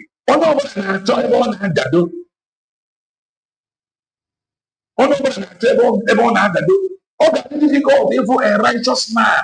Nobody will go very difficult. Okay, very difficult. Now watch this. Another NGO. This one is from very dark man. Watch this. Another NGO. All right, so the NGO now have a call number. There's a call number, but let me take you to the call center, then I can tell you. If you got your worry, and I'm able to when you create or make NGO, the answer is no. Onwere ife meru, onwere ife offer, whether you pay. There is need in mepe NGO or mepe. There is need in human rights activists, there is need for some of these things and those things in return and then we take go. And we need for all these things. Can we create that vacuum? Can we these things in the web needs? In the media, then no chichi. Question for like they can go again. Say that when you hear this guy in there, go post through pictures, complain from the Obambo. From from the Obambo, Nana, you will platform a buying down of this Yosia. Nana, any fine area. Help me in GI. Oh, Sana, the guy, I won't share. So, in fact, the book stop what? Call the Obama, and you Manapa, complain. Nandi Obambo, now I'm going to in the Obambo. My name was Rindi no Nisi from the presidency. Bondine wetego ejeneta ndi obambanya kezi baba kugurubanya this report the innocent even already have report to picture online at least that innocent here is innocent action of a victim the answer is no. So the Oboda people ojo Bona, even any disabled NGO, human rights activist. In fact, you went somebody or whatever name my human rights activist. I forget, sorry. Over my human rights activist, like this guy in a chapel, and definitely from a chapel, free justice crack, Mama P, and the rest of them. The world of this wedding, I make the way so then the armor on you. I forget, sorry. That is the level now. The level now, you went so good on India. I'm sorry. The level now, you went so now without even when you got through NGO, a man with them justice. A guy go through NGR, it is not even 100% guaranteed. They go through NGO, need water justice. This is the serious problem. That's why in the face. What is it difficult? Then we walk to any government setup or offices with the justice. Yaka, all these NGOs is yaka. All the money, and that is why people can you find the money you need because you cannot walk into any object now with the justice. You cannot walk into any court now with a justice. That is the nature of nego. They need a lawyer that will stand for you under the defend their whether justice. This is the problem. So, on the NGO, watch here. In fact, we felt over the go Mesrion of an opera or an opera on Zunaya or not on Zunaya now or what did you? Because something in the Obodo. Why need? No, the Abudi Biayanzu. Obama on your suit. Obodo in suit now, they preach. Obodo need. This is why the same thing. In the name of NGOs, we find the name of where did it come in? The Manandi name NGO, the Usio Quikena, the way they did treaty Nepomoro and into a CA treaty on NGO, now one would. So, Nini Fedina, Nidepomoro of them all. In fact, NGO, no weapon, I'm not saying how they fearful. Listen to him. Alright, so the NGO now have a call number. There's a call number, but let me take you to the call center, then I can tell you. All these people that say they scam them, you they go my DM and all that. Maybe I don't respond to you quick and other issues. So this is our call center. See, we have people on different computers. You understand? I will answer to you. So first NGO, and a TQ open office, Funtus office. You know then I am. So this is the call center number for MVOI 020-1888-0182. I will call it again 020-1888-0182. Now this number straight. When you call, say they scam you, all you have to do is to present your evidence. If you need to come to Abuja. If they scam you, Gaga. Oh, we're going to ask her Morgan now. Hey, Chineke. We're in trouble. Oh, ask her Morgan. If you get an you check all your evidence in this, you open your transfer. You will have to be a cat. You will be a cat. And they go over to team game investigation. You run a team game investigation. The team. I'm not going to this mute from here. This onion now will be somebody. I will let calls on you. In there, I was reading mute and delete just like YouTube. I need distraction or wherever. So as I was saying, I am watching somebody. I am watching somebody. So as I was saying, all over the ask Morgan straight to be with your evidences. You assign over to team game investigation. No woji. Assign over about no woji about investigation. Whether we Diego, whether we Diego, no woji will begin investigation. Father make the investigation. Jidon no one. Mananko bodo ask Morgan. NGO Gabaku. And some of this investigation, they only cost money. Yeah, some of these things are there. Some investigators cost money. Man, all over the also, they go over the web for new woji. New woji will get the money. Would set department by department. Every department in one go Faji around the department. Every department will go had their own department.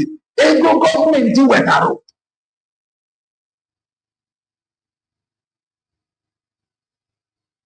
Ego government again went out.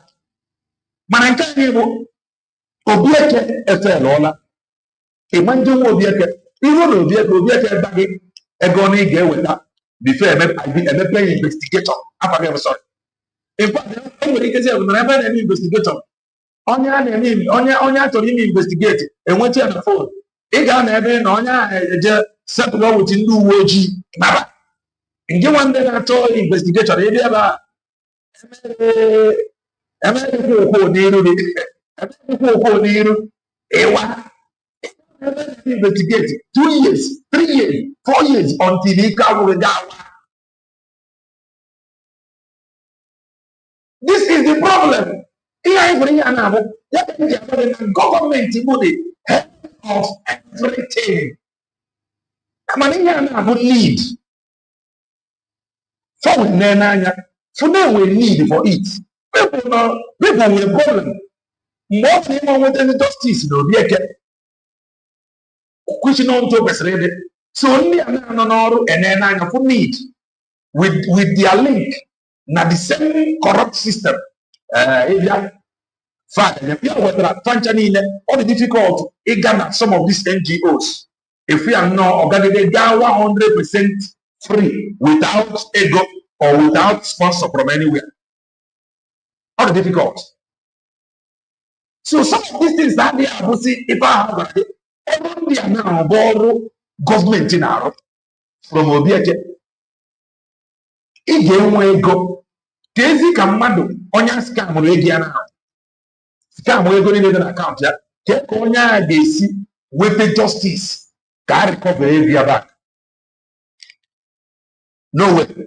Mana ọ bụrụ na obodo ndị ọzọ scam oge ego gị niile iwe bukọrọ the whole document na weta Obieke. Ijigide na Obieke ndị uwe ojii will open investigation immediately.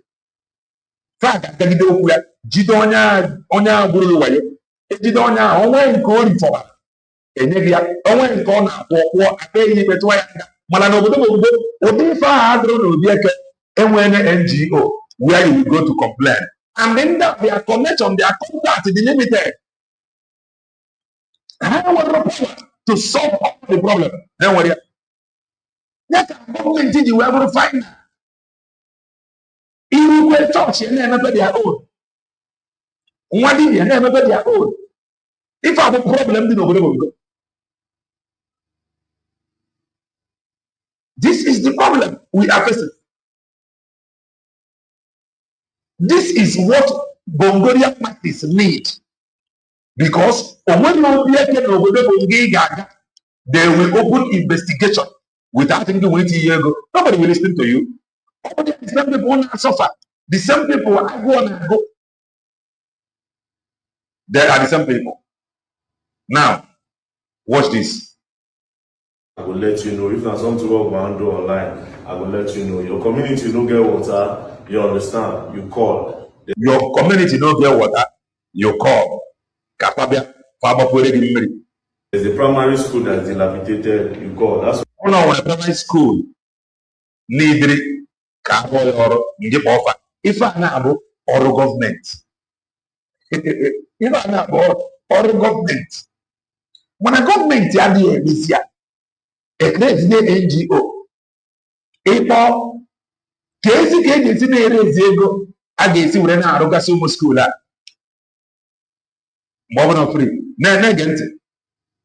So the NGOs for. Don't call us for. Let me explain. Don't call us for. Say you get cancer. Oh, we don't do.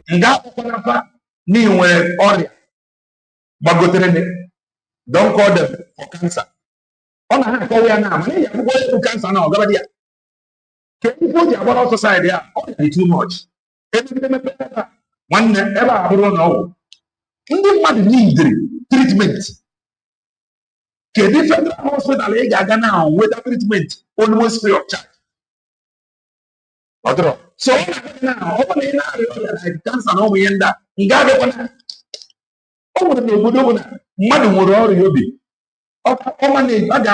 the no as a citizen without almost poor man. Someone the man poor man. Manage for years.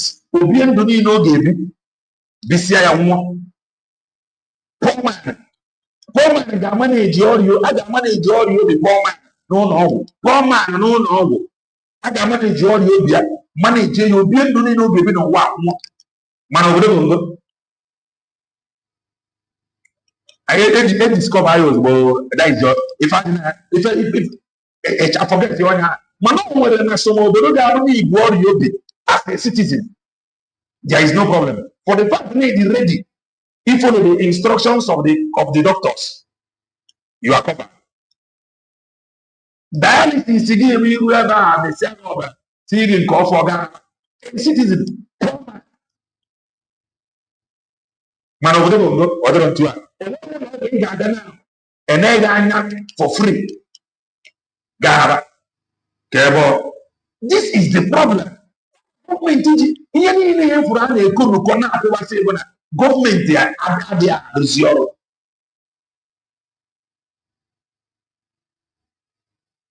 government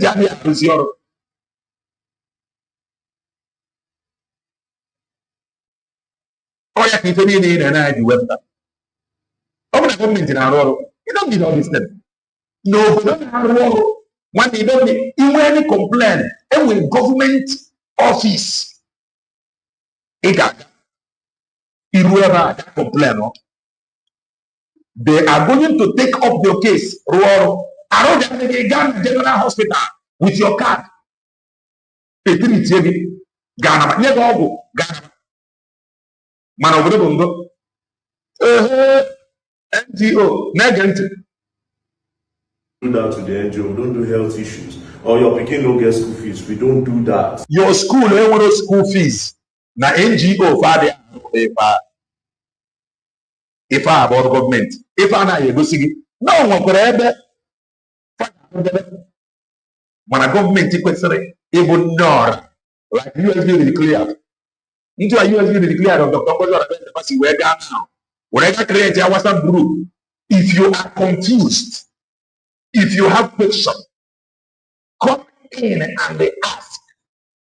That's complaint, comment for everybody.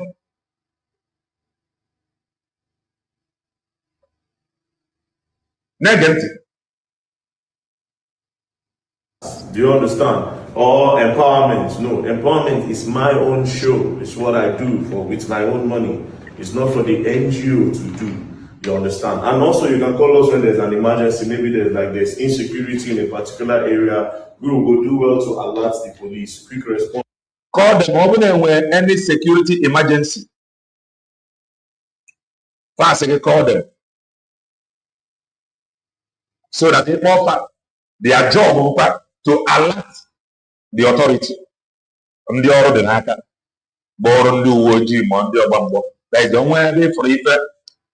Jana government, that offer. It was the effort. Fair weapon do OG. It's the process. It was a do OG. Man, with any breach of law and the other. It won't do OG direct. Man, on where for Odefa, that offer. Papa do OG. Then by Papa do OG, they are serious. Do OG they take that call. Man, over if I got a bobo, if I knew you, if I do OG, you can do OG. Numbers everywhere. Police posts everywhere police posts. In fact, from here to there, you can put over police posts. Even traffic police. From here to there, traffic police. Two officers. Like only one kiosk like that. Which is here.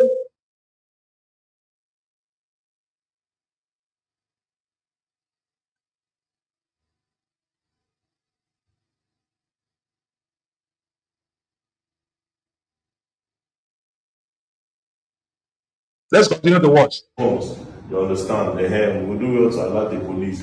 We don't want people. If I Jamie now, okay, for nobody at your Zimman. If I Jamie now, okay, for nobody wrong to a good question.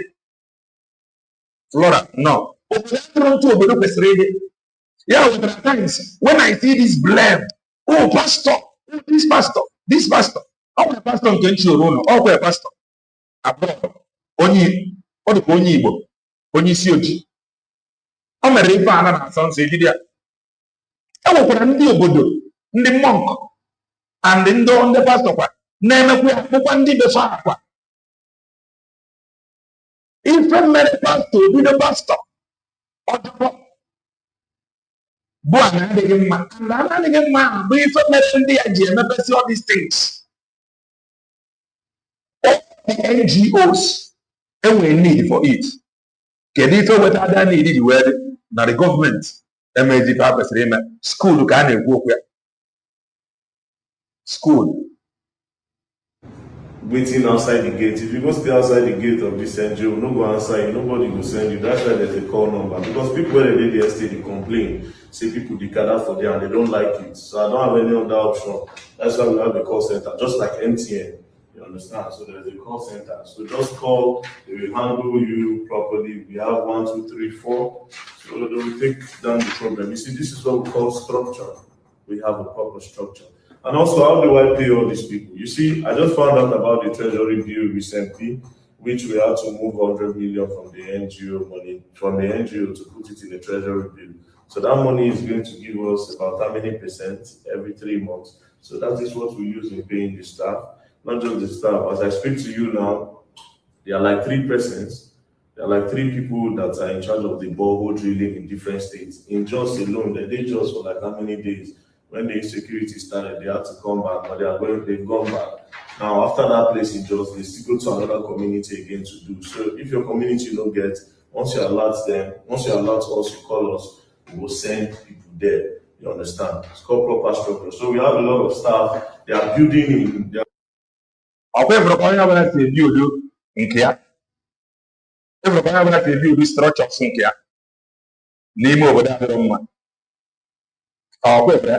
Onye ọbụla na-eset ọkụ nke ya n'ime obodo adịrọ mma mana ọ bụrụ nnọọ na onye ọbụla megide which is difficult mgbe ọbụla onye ọbụla megidere ghọta this truth na ife bụ ife niile a bụ na obodo adịrọ mma adịra anyị ga-akwụsị na anyị ga-akwụrụ ka anyị confront ndị a na-achị anyị bụ na ife adị ntu a ife obodo adị mma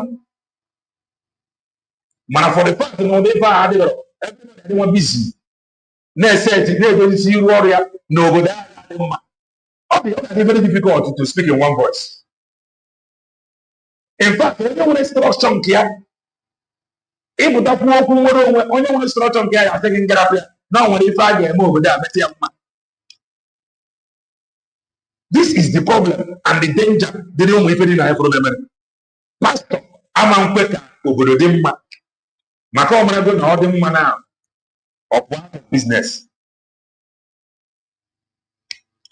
Nwa dibịa ama nkwe ka obodo dị mma maka na nwa dibịa amanago na obodo dị mma ya bụ of business.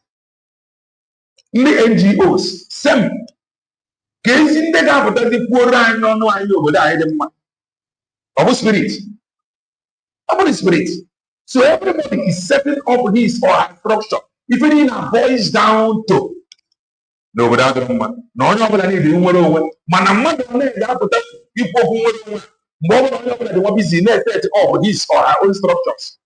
We are building a school in Lugbe, so we have like 3 or 4 persons there taking care of that. We have like different people. So now me don't pay this money for a long time now. You understand? And the thing choke me. You get so when I got the jail to treasury, all the staff they know the end. The lowest person is earning like 200K. You understand where they do the NGO work. So basically, that's what that. We have an admin. We have a proper structure system here to do everything. Come. Now let me take you outside.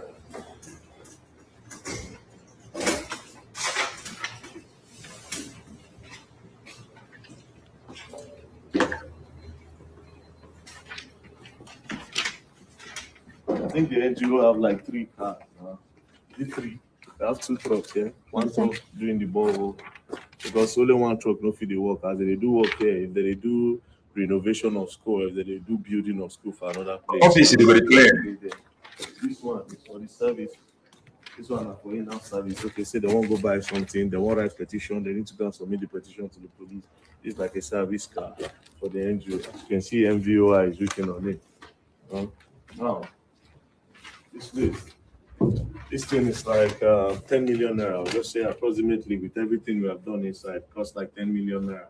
So the security will have civil defense here. You understand? Because me person no can go for one person acid. You know, say enemy plenty. They don't like the fact say we they do it. Oh yeah, when they are in a good over that wrong man.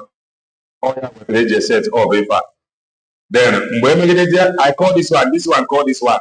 How many people can they reach? How many people can get something? If not the best, but no one equal to who man very difficult. Macaroni over there we see it. You roll here. Those is here of man. If we get We they do with transparency what we get, because we don't literally spoil the business of NGO for Nigeria. None of them is transparent and they don't show this working that we do. So a lot of enemies feed it. So civil defense go there, yeah, this place will get AC. Is a well, you know, you have to take care of your security people. So this one now one place. And then this side, when people come, maybe after you call the call center and then you come here, there'll be somebody here who will just take down some information from you. Then very soon we'll put like it's just a small shade. They will put chairs here. So when they okay, this comment. All Biafrans living in Denmark should join Sweden family. Okay, over there in Denmark, this brother is calling for nearby Denmark. Join your Sweden family. All the work here, more than Denmark. All the okay. I need to back on the table wine. I need the reason why. That is the truth. International politics is all about economic interest. On what I got is okay for free. Unless Mona Matuku, Emetronia, I can know be. Apart from that, it's all about economy. Even they with it in return. International politics is all about economic interest. So we need to unite, speak with one voice. Kapapo na him with can I be divided? Magani divided. wait, when it's time for you to come inside, you come. Now, this is an important point. We don't charge you for anything. 1 naira you are not paying. Even if we help you recover like 500 million naira, we are not charging you a penny. All this call, maybe they no can go fake call or they'll come clone our number tomorrow. They say you should pay money. We don't charge 1 naira to make a call. 1 naira they are not taking from you. You understand? The NGO people they contribute money, so there's no point collecting any money from you. You understand? I mean, now waiting God give me to do with that, so I'm not going to charge you for it. They know they collect money, so you will issue, call them. They will put ACs here, and then civil defense will have spoken to them. They will come and take charge of this place very, very soon. What else? Over there, you go. Over there, the mad is in other NGOs. If one to the others, they are supposed to do working with some NGOs, lawyers, working with some NGOs. In fact, they prefer working with some NGOs than working with the federal government. Man, you could have afraid of that too. You want to, this is our country. Man, somebody that is shouting, now this is our country, we'll make it great. The person is busy or prefer working with NGOs instead of working with the federal government. But when you talk about data freedom, the same will tell you, no, this our country is good. Narrow with NGOs. You know now, and they are loyal to the NGOs. They are loyal to the NGOs. They are probably working with the NGOs because na NGO na Roma. Managwazia the same lawyer. Take what you over there. Since you are working with this NGO now, you prefer working with the NGO than working with federal. I am telling you, some people nobody will go if I had a federal job. But just cannot get by an answer president. Cannot get federal jobs. Now, some people are not on a federal with federal jobs. And so, you will in a week, or will not have talk at an office.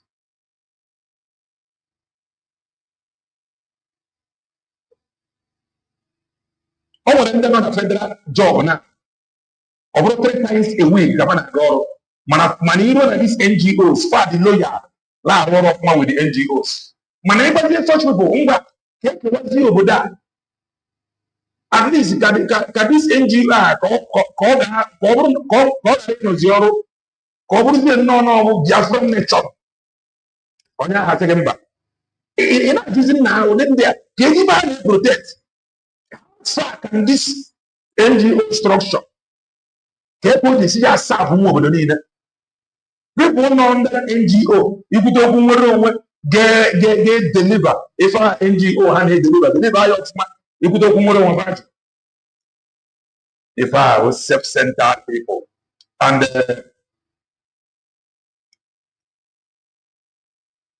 veteran na upon the buying on a Denmark. Us in the buying on a Denmark join here. Sweden family, USB. So also from there, now far they review Denmark. So everything in around, join them. I am just a preacher of the gospel of redemption. That's it. Okay. Yes. I forget to do anything.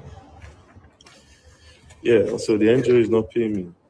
Other people now, when they get their NGO, they collect salary from the NGO. Me, All right. Oh no, forget. The NGO was away. Can now one call the pastor, fake pastor, call the fake Dibia, call the NGOs and the many human rights activists. If I give you birth to all these things, bono, I don't know. If I give you birth to it, thank you so much. Thank you so much. I'm only in another man. I'm not going to get rich in this Sweden. I went to another man. Yes, get rich in this Sweden. I went to see rich here.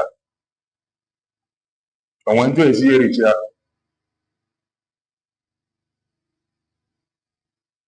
I went to see rich here. Yeah. I went to see rich here. Good and fine. In what you get up here, can never the announcement. If I ain't your web tape, came on a reason. In the day, and the came again, came by the no where about them all. Where that system and our role, all these things in our book. The Mamfusia, everything I return to the owner, to the Oborfa, and the other the Oborfa, but the federal government. You cannot claim that you are genuine and sincere. Ekutoku freedom. You see, no. But you are working with NGOs. Because if NGOs now, man, ekutoku mwero with total freedom. Gabaya. You have to check your brain. Monoro or self-centered. So do well answer us. On where you reach in there. On where you reach. So we continue. Ana va connect here ofuma. I'm all on that need like this. I'm all on need deadly like this. I am telling you. If you are looking for an opportunity to own real assets that produce NGO police humanitarian. I'm telling you. NGO. He just set a standard structure for that work. I think before now what structure? If I have a standard structure now, never before as over there done with the justice. The truth is that people trust individuals more than government. When people trust individuals more than government, what does that tell you? That they would have failed. So if you give back to trusting individual more than government structure as a taxpayer in our your tax, it will not do. In where confidence now, or every individual, you would have failed you. That is the truth. Who is the individual? So compared to here, government with the offer, they would have failed us. Too small. Ogweji ofun. Iya kawakwa no ogweji ofun. I've been very disappointed. I'm very disappointed. Mana lekwanya ka ngwa gị ejiri gị ogu jidere gị ọfọ. Ejiri gị ogu jidere gị ọfọ n'ife anyị bịara eme here. Do well and hit the like button if you haven't done that. In some hours' time, we'll be live and we'll be direct, preaching the gospel of redemption. Touch the like button. Subscribe to our TikTok account if you haven't done that.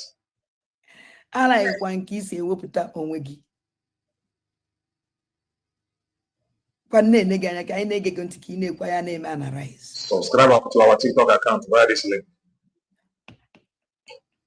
Enu chinyitewe fa ana chinyitewe enu na megide ndị si n'ọga adịla anyị na mma obi bejidekwa ọgụ If I wouldn't be feeling I'm gonna have like is of freedom.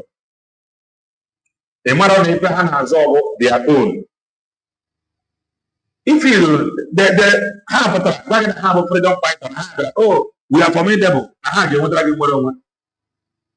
A matter of father, the leader, the PM,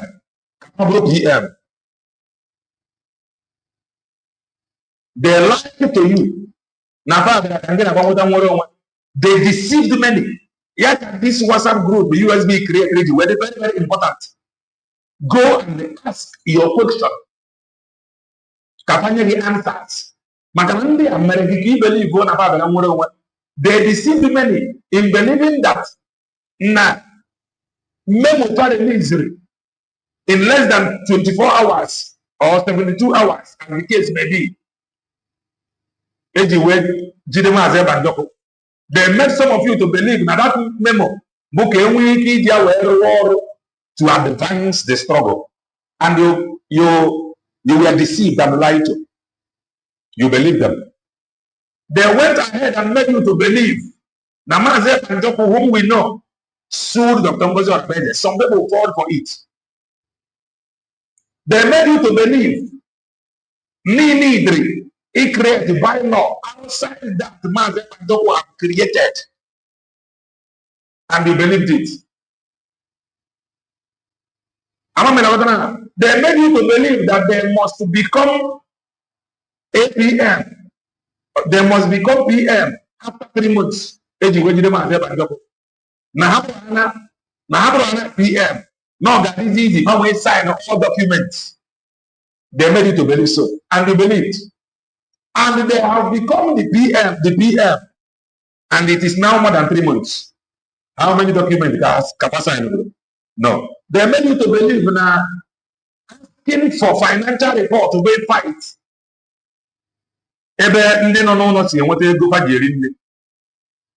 That was what they made you to believe. They made you to believe that some of us that once supported them when they said that na fundraising was suspended, whereby no who has it.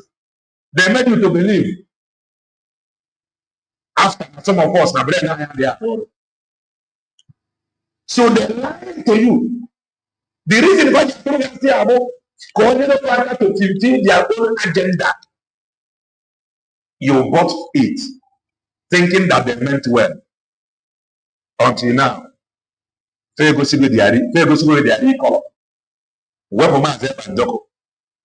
the PM's APs, they have become the PM. Today, they have abandoned that PM. My boss. They are no longer talking about him. It is now all about themselves. Self-centered people. It is not about humanity. No, there must be the head before any formula. It is no longer about what can we do to give our people that they desired. Because no one even they do, which is something Sani Gosigorobi. Look at the way we're up men and women none that call. Like that process examination. Join that men and women not there and what we used to have, what we have now. A matter that there is trouble. Look around you. Bad news and the report you are getting. Idiotic with it.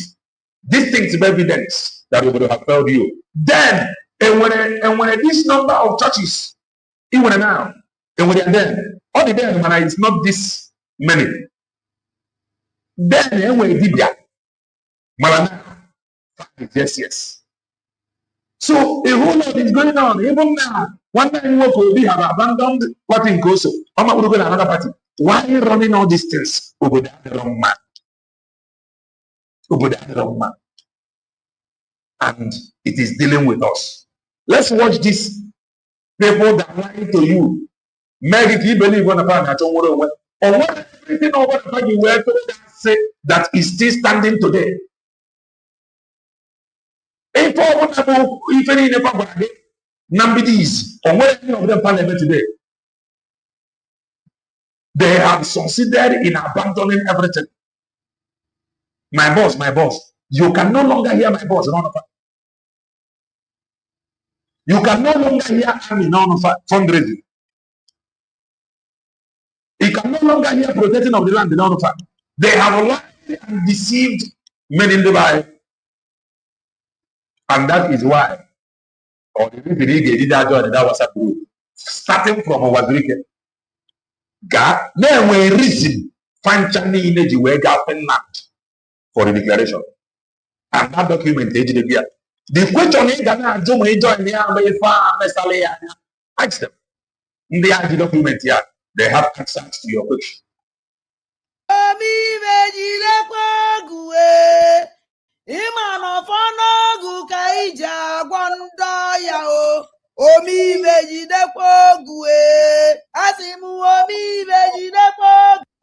If I find Adabiga, if I have trouble anywhere, this same man now, what they can do to him get a MLA interview. Pro freedom fighter group. What is a MLA interview? Headman now, tell me why the same man interview. Can they follow this man interview now before you is going to declare? So even in all this confusion, getting kind, God put you if you know. Yeah, can then when you join in that WhatsApp group, which is very, very important. Overall confusion can see that man. Overall distraction can see people that has nothing, putting themselves to be freedom fighter. If I have trouble, if I know, can this man is guys standing now speak here for particular people?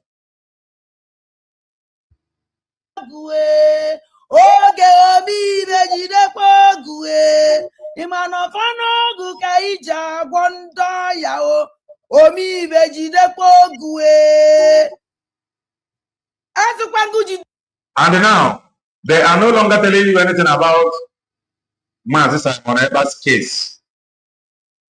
Mazi Simon Eber's appeal. If I allow you now, over there, I'm going to in-house. I'm going to come up propaganda game present. Why do you lawyer? All these are all lies to confuse you from in every question.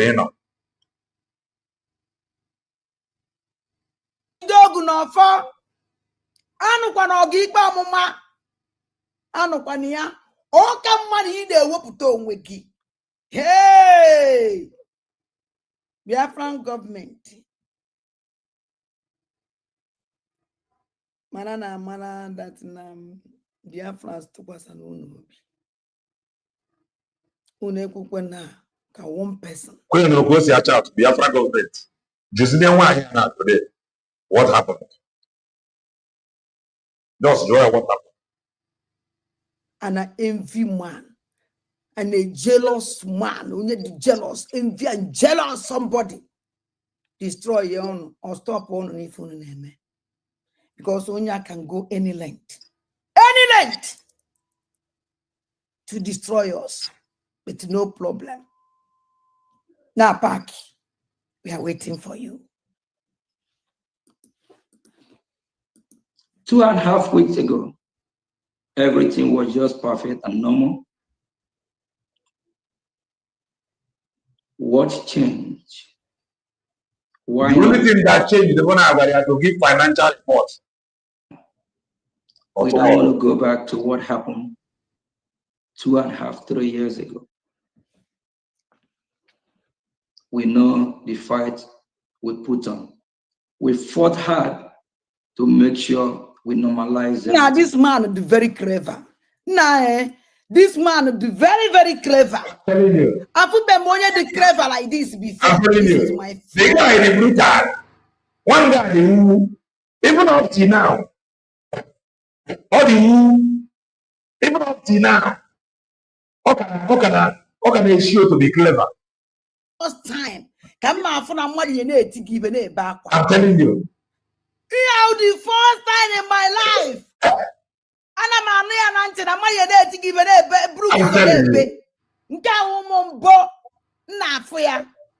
life and direct. And Dunya, anything now when if he the madam. Onya, the guy is heartless, very heartless, very heartless. My boss. He just called me now. My boss. It does not matter who become the PM or what matter about my document. My boss. My boss sued Dr. Ngozi Perez. My boss. Defense. If you need foul.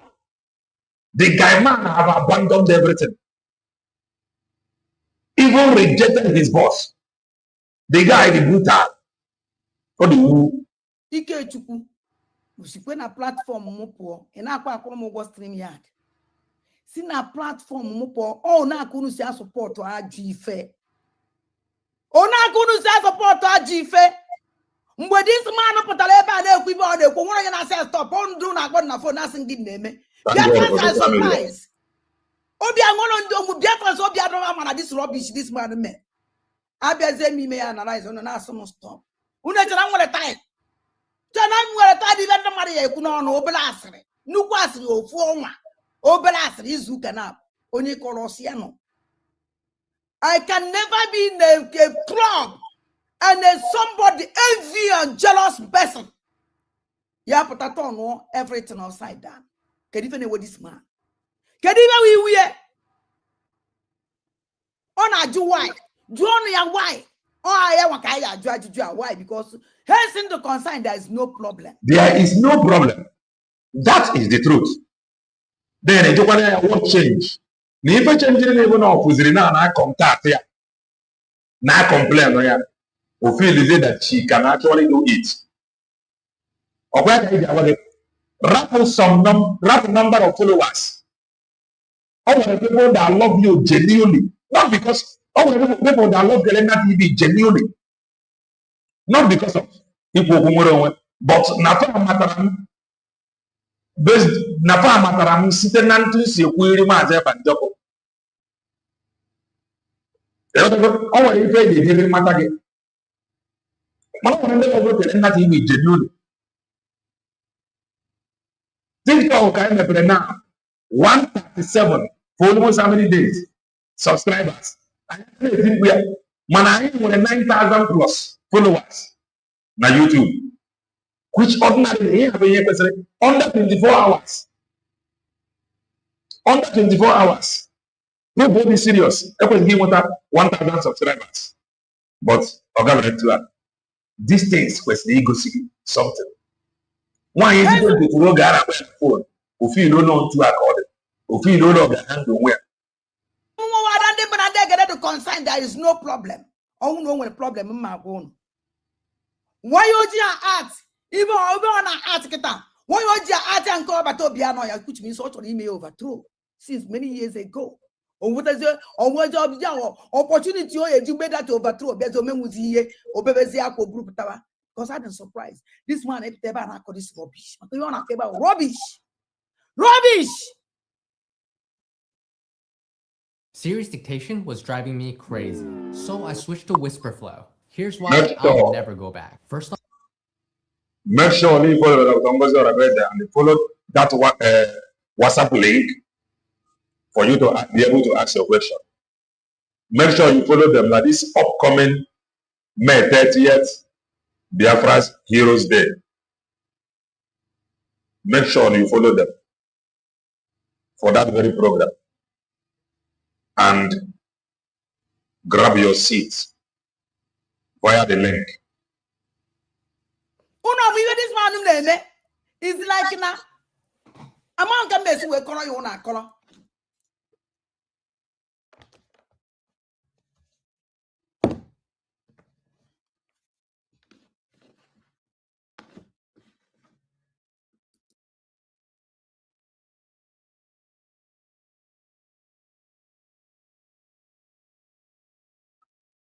Okay, you put the one is equal to now.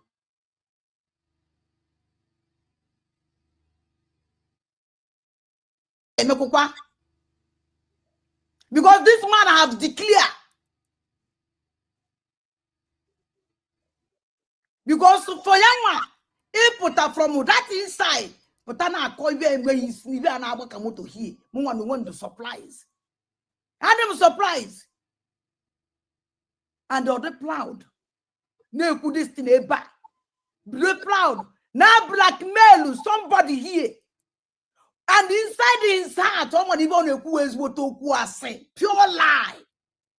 Yakwa no can even complain. No, or what even no warning. Can this warning on it? Yakwa can there is legend warning. Me no giving for this warning. Hence no put a no ku. Oh ya gu no ku. Or do you understand? We Biafrans, we are not too stupid. We are not too stupid.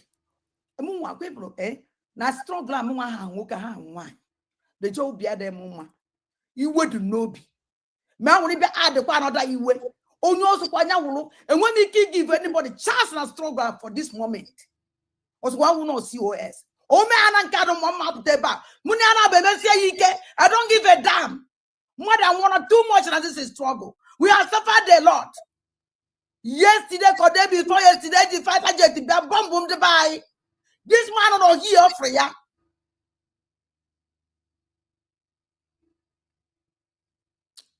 Kind of agent. Contribution now more than before. After the redeclaration of our country, this is now we are on phase 2. We are now on diplomatic war or diplomatic fight, which require a gem. What we're supposed to be talking about is how to build bridges, not how to destroy. How to get more allies. Okay. How to Juzeno, not how to destroy. Now, Sina, a young fundraising this Saturday. Onya that na a destroy. Ne destroy that no one see or cabinet. Make say on a cabinet decided that the young was a fundraising. Now there is problem. No, now young we fundraising this Saturday until they put things in place. Because of their own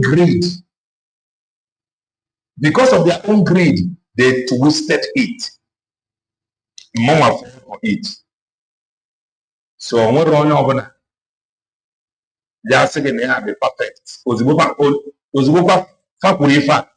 I said no, this cannot be until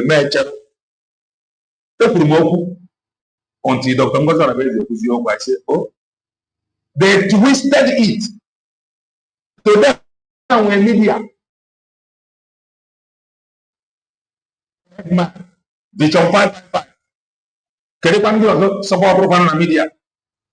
Kerepan fawon Eggman, fawon Sonia Parawa, fawon the chop 555. Kerepan juga zaman media support perubahan there. Kerepan juga non media support perubahan. So, what we found na fa that succeed. What we found na fa that sustain with the pressure. There is something about truth. Truth, no matter how you disagree with Ibrahim Whoever, no matter how you disagree, no matter how you don't like my face, deep down, it got matter 34. Let's say they are 4. No matter how you don't like me, even who has some truth in it.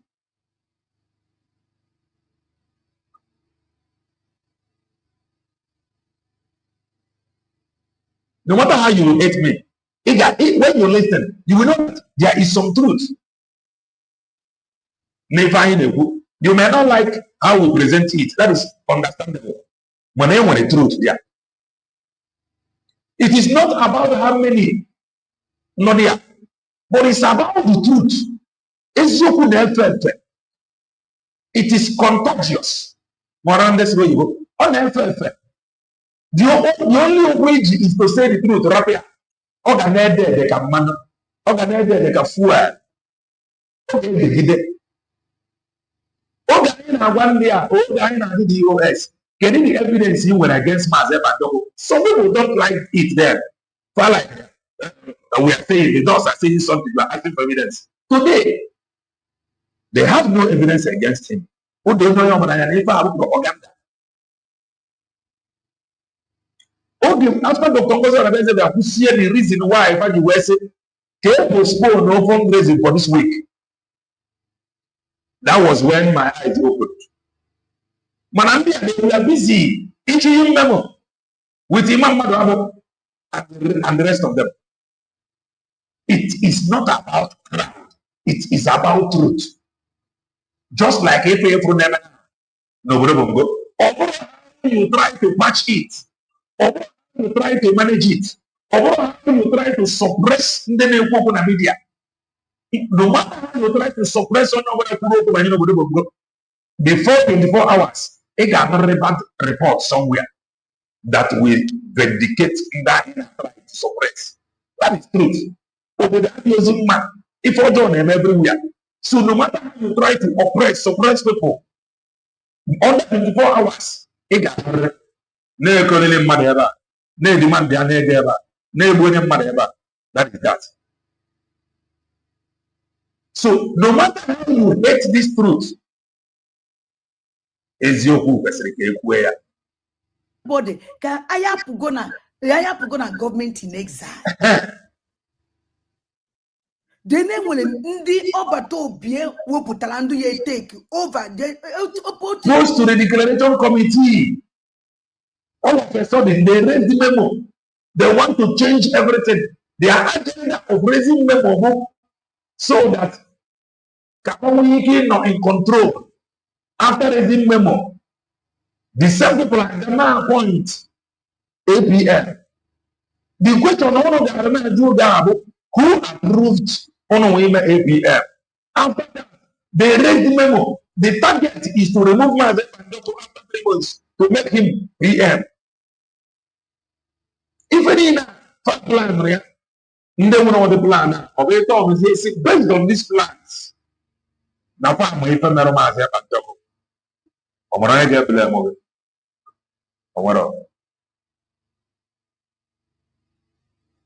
channel no ebe onye ọna ya no na before say na ye dissolve in the cabinet before and they dissolve cabinet enwe go ndu ya no no ya no na key post gas na key post nas na ye enwe fund the distance ke do say everything o to kwesili dey onya wo the problem. What is the problem? Ana eme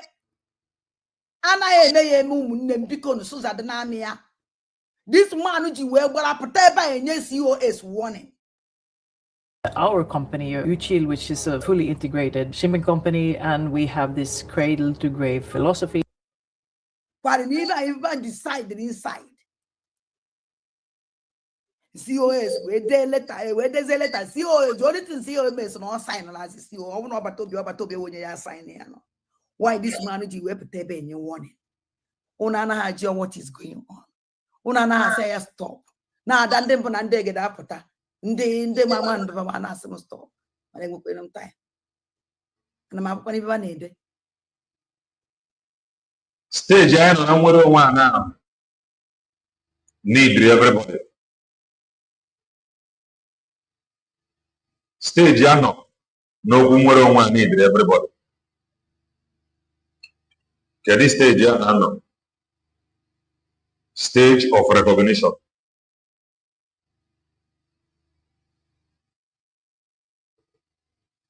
Stage of recognition. And this recognition gamma Gaweta ID Yajidi Anaka. But because even in us on a record, so everybody, especially for now, only abroad, immigration on a ID, they're very important. Only in abroad, bear your ID. Makana stage ya na ifa na bụ any area. Let's say na aga kara okwu nwere onwe asị nna ife na-ekwu loan the issue ID. How many people would never take this ID? Can verify from the company. However, 1,000 people against over 50 million. You know, their mandates via online referendum, or they encourage it. It is not encouraged. So, all the very, very important. They went through your ID. Very, very important. Because even if they play the show, or do you want them to become like CRC, BGC Brigade? Or you want them to become like the Brigade of Ogechukwu that claim to be meeting people from where and yet fail any document to back up their claim. Or if each of they do is USB declare the top. I don't think that is what you want. Don't reduce USB declare to mere group. It is very important. Not because of the Congress or the but because of the truth. Name when a plan. Mazebandoko when his own idea. If I put his plans, or the plan of the Congress or the or the plan and the wish of from the Afghan government in exile, the US will declare. So, on your stand our ground to make sure now that ID they can wait here and ready for a job. Highest encouragement you get our support and they make sure they wait that ID. If I may get married, Igbo, Biafra at this age now, you get one can be confused. You get one guy be Ghana no go. Now that WhatsApp link, follow that link, go in and they ask your question. If I before me get married now, if I before me get married now, if I before me get married now, go and ask your question. If you are still confused by the document, without document. Kedi legal ground if I were even equivalent with that document. How serious can they have a claim upon a meet? How serious are they take if without document? Can they document it? If you are still confused, Gabi Tienda Sinavane speaking on your behalf, ask them. Kedi serious they are taking without document? Come on, answer. Very simple. In another right from Owazirike, go and ask your question. Take this thing serious. Take it serious. Omana anything wrong. Omana anything Muhammad ever. Omana anything Tiamadita. Omana anything get a man to call. No, just go in, ask question. And you will get answers. Stay strong. It is not about how many they are on social media making noise. It does not matter how many people they presented on their platform claiming that they are interviewing them. It's about what you have. to back up your claim. They have nothing. It's about you knowing what you want. It's about you standing on the truth. It's about you knowing who is you. Makana depopulating their population is a task that is ongoing. You have a part to play. Stay put. Stay the course. Monarande Garasco. Anyage gathering na ball. Obi anyobi dị na ball. Echi obodo bongo. Ozugbo ndị ADC ka ọsị na ogene na-eme ntu a. Obi amepụọ. In less than 24 hours. Omikuru. Jela apọ with Kwakwanso. Kwakwanso ka a na-akpọ ya. Ebe a na-agba ọgbọgburu now. He is desperate. He wants to become obodo bongo leader. Even now, all 2 coin. Even now, it was region where my Organ nke ndị LP ya according to Edman he wants to become the president. Odekwu ABC kasị na ogene so ya he don't even wait. So his leg is here, his leg is there. Ndị ya manyewe ife ọ chọrọ ọmịa nyekwuru ndị ọzọ. Ife a dị ife kwesịrị na-eme ị na-anya ma ọ bụrụ na ndị ya nwere dọkụmentị eme ya jekwuru ndị nwere dọkụmentị. Ị na-anya ọ bụrụ na ndị ya adịrị agwa gị ebe ịlakịrị eme ya jekwuru ndị na-ekwu ife ịlakịrị. Ịnọzi n'ofu ebe USB declare the deal. My brother Kelena, from the last meeting VM held in Calabar, from Aparawa's quick shot to VM, you will definitely think that they knew everything about the arrest of VM. It is possible because you cannot tell me, I said it then, you cannot tell me that your leader, in less than 72 hours, you raise memo. The chalk question. So with all these things, raising of memo and independence, I will agree with you. No, that I will in depth of what is to come. Huh? Be like Obi in non CRC BGC. About how we feel what? But USB declared, especially now, for creative group, WhatsApp group, God, even now with the other two get it. How that confused you can send the pictures and the name interview. In another about the favor. What? But who USB declare? Especially now for creative group, every engage what to. In now with the CEO Kenya Umuchineke people. The doors are white. The DOS. In another USB is calling you. Go and ask your question. Only the follow was wicked. Enough that you always in about that USB declare is calling you. Go and ask your question. Can you pause it talk about it? All of you go on what is the propaganda that we stand?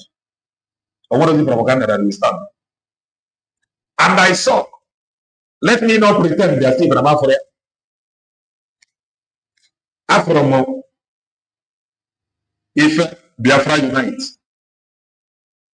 Nechia. Can if we on Nechia, we protest for Mazep and Jobo. I know Nandebai Napla Imero Mazep and Jobo protest. Make a comment to you before you run out. I know. Nandibai, none of Finland, na plan, Imeroma and double protest among that they are planning to hold protest. Mana, I was told that before then that I will be briefed so that I can help Nishiaya. I can't believe from Manafugum into Biafra this way. It is normal. And obviously, me as an independent broadcaster, more than ever informed on what I go share up. I want to find answer. If I try, what am I there and talk about that? MSC protest. I got all your news about Mba. I ain't got enough the right. Stay the course. Support the government. I didn't even there. So more than a brief from I will brief us here. I want to date it by then. Like if we go here before, now they have a plan, they made a protest. If we go here before. So more than a brief from the date and everything. You went and around. God. USB declared they must not announce it. The government must not announce it. And with many reasons. In fact, Bondebanye, none of Finland. Anybody over telling you anything outside this one, the person is a big lie. This thing in the corner, I don't think an Eggman is go by area. But I know Nandebanye none of Finland, the Tory Maria protest. Ndebanye none of Finland. Ndebanye none of Finland. So don't let anybody twist it. Stay the course. Propaganda Ghana. Okay, I'm a propaganda Ghana. If I ain't chasing Abu, come on, I'm talking about that. Go away. I was saying, I'm fine. So that is that. Join us in some hours' time. In some hours' time, I ain't gave you from Master Prophets. I ain't drive from here. I am drive to here. Propaganda, Nana. If I ain't a man, you must be proud of yourself that for these years you have been able to maintain your cool one place, but under US very clear. It is not easy. Upon all the propaganda, all the name calling, the reason I engage in it is okay, if sorry, we which there be not today. If no go, where come on be not today? Equasre, into Quaslobi. All the road the comfort. Steady can go to Oga feel after. Oh, yeah, be fine. Omaka Mary Bobibo, Omaka Mary, all of us of truth. Omaka Mary, all supporters of truth. On to a purpose, no matter if we must stand with the truth. Or if I do the wedding at the gangsters, Kabana Daniru, one person gave with 20 account. That is gangsters for you. Any small program, like about in the everywhere, the gangsters, they don't mind sharing one program 200 times. They don't mind sharing one program 200 times. They don't mind. That is how serious they are to push their ugly narrative to you. And they wonder why they are the far the serious, far the determined. But even here, he can check out your other. Send me over the man.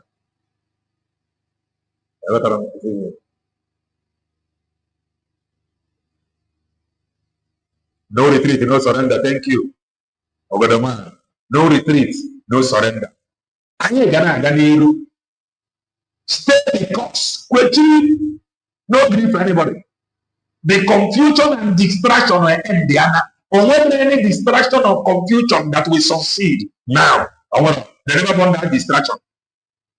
I want man I hear Mariana. Oh now we have that this past event. In our watch here with something. In our watch here, relax here. You must be proud of yourself These were things you conquered. Maria. These were things you conquered. I am proud. Naeno. Oh, today, they are apologizing to him despite no even apology. So I am proud of myself for staying the course. Simple question. Can you hear me? So now I watch these old videos. In our watch here, in our money, because it's right. If a vessel, a use, and you will ever not today. Or it is. Over the declaration, so getting them that you will, getting them that TV that you will. Over the declaration. By now, I can have the other room as Minister of Enjoyment. Can now. So because now the declaration happened, that guy you USB declare. Over now, can you find out? Over now, ID now be what you are in the so more than like these old videos. In our watch here with joy. Or what if any bad news? Or what if propaganda that we said? So if you just forget about propaganda, now this past event, if you are the chest and with pride, be proud of it. Be proud of yourself. You saw, you went, you saw, you conquer. Whether I went or the other or now. And the other now, go into that WhatsApp group. Ask your question. Thank you so much, one number. On what propaganda? No propaganda we start. You know the all propagandas. The heads of running around that propagandas as the honor police Zotoriapa. USB declared no going back. You must do whatever you can to make sure that this USB declared now they put here until Mazen Panjokwa. There is no two ways about it. We must continue. So the real worry proud. I want this old video. Where you or what any propaganda that we rise. You know the Kerebo is there. You know the anywhere. Amaka all of us of truth. Amaka all supporters of truth. Amaka all defenders of truth. Amaka you will never know lack. You will never know shame. Oh, Makani no kaiji we no do. And no Makani no kaiji we no do. Oh, vice versa. Oh, Makani wa also. By now, Emmanuel. When I kwechiri, get kwechiri. Kwechiri kwa kwechiri na. Now they only want 3 times a day. You know easy. On to an office a day. Okumuru no be where this week, next week. Consistency is the key. Look at the people that is dealing with Mongolians. They are consistent. Anebi Bongona Pa, Enebi Nanambara, Enebi Nebony, Enebi Bongo, Anebi Bongaki Kiri. You must pay tweet every day. You are giving energy. You are adding something. One tweet every day. One post every day. One video every day. Stay the course. Stay the course. We don't have to beg before you subscribe to the channel. We don't have to beg before you like the program. No. Stay the course. Quickly, if I didn't matter easily, go and ask those that are getting their freedom. 30 years before. Israel organized their Somaliland after 30 years. In order, they cannot talk.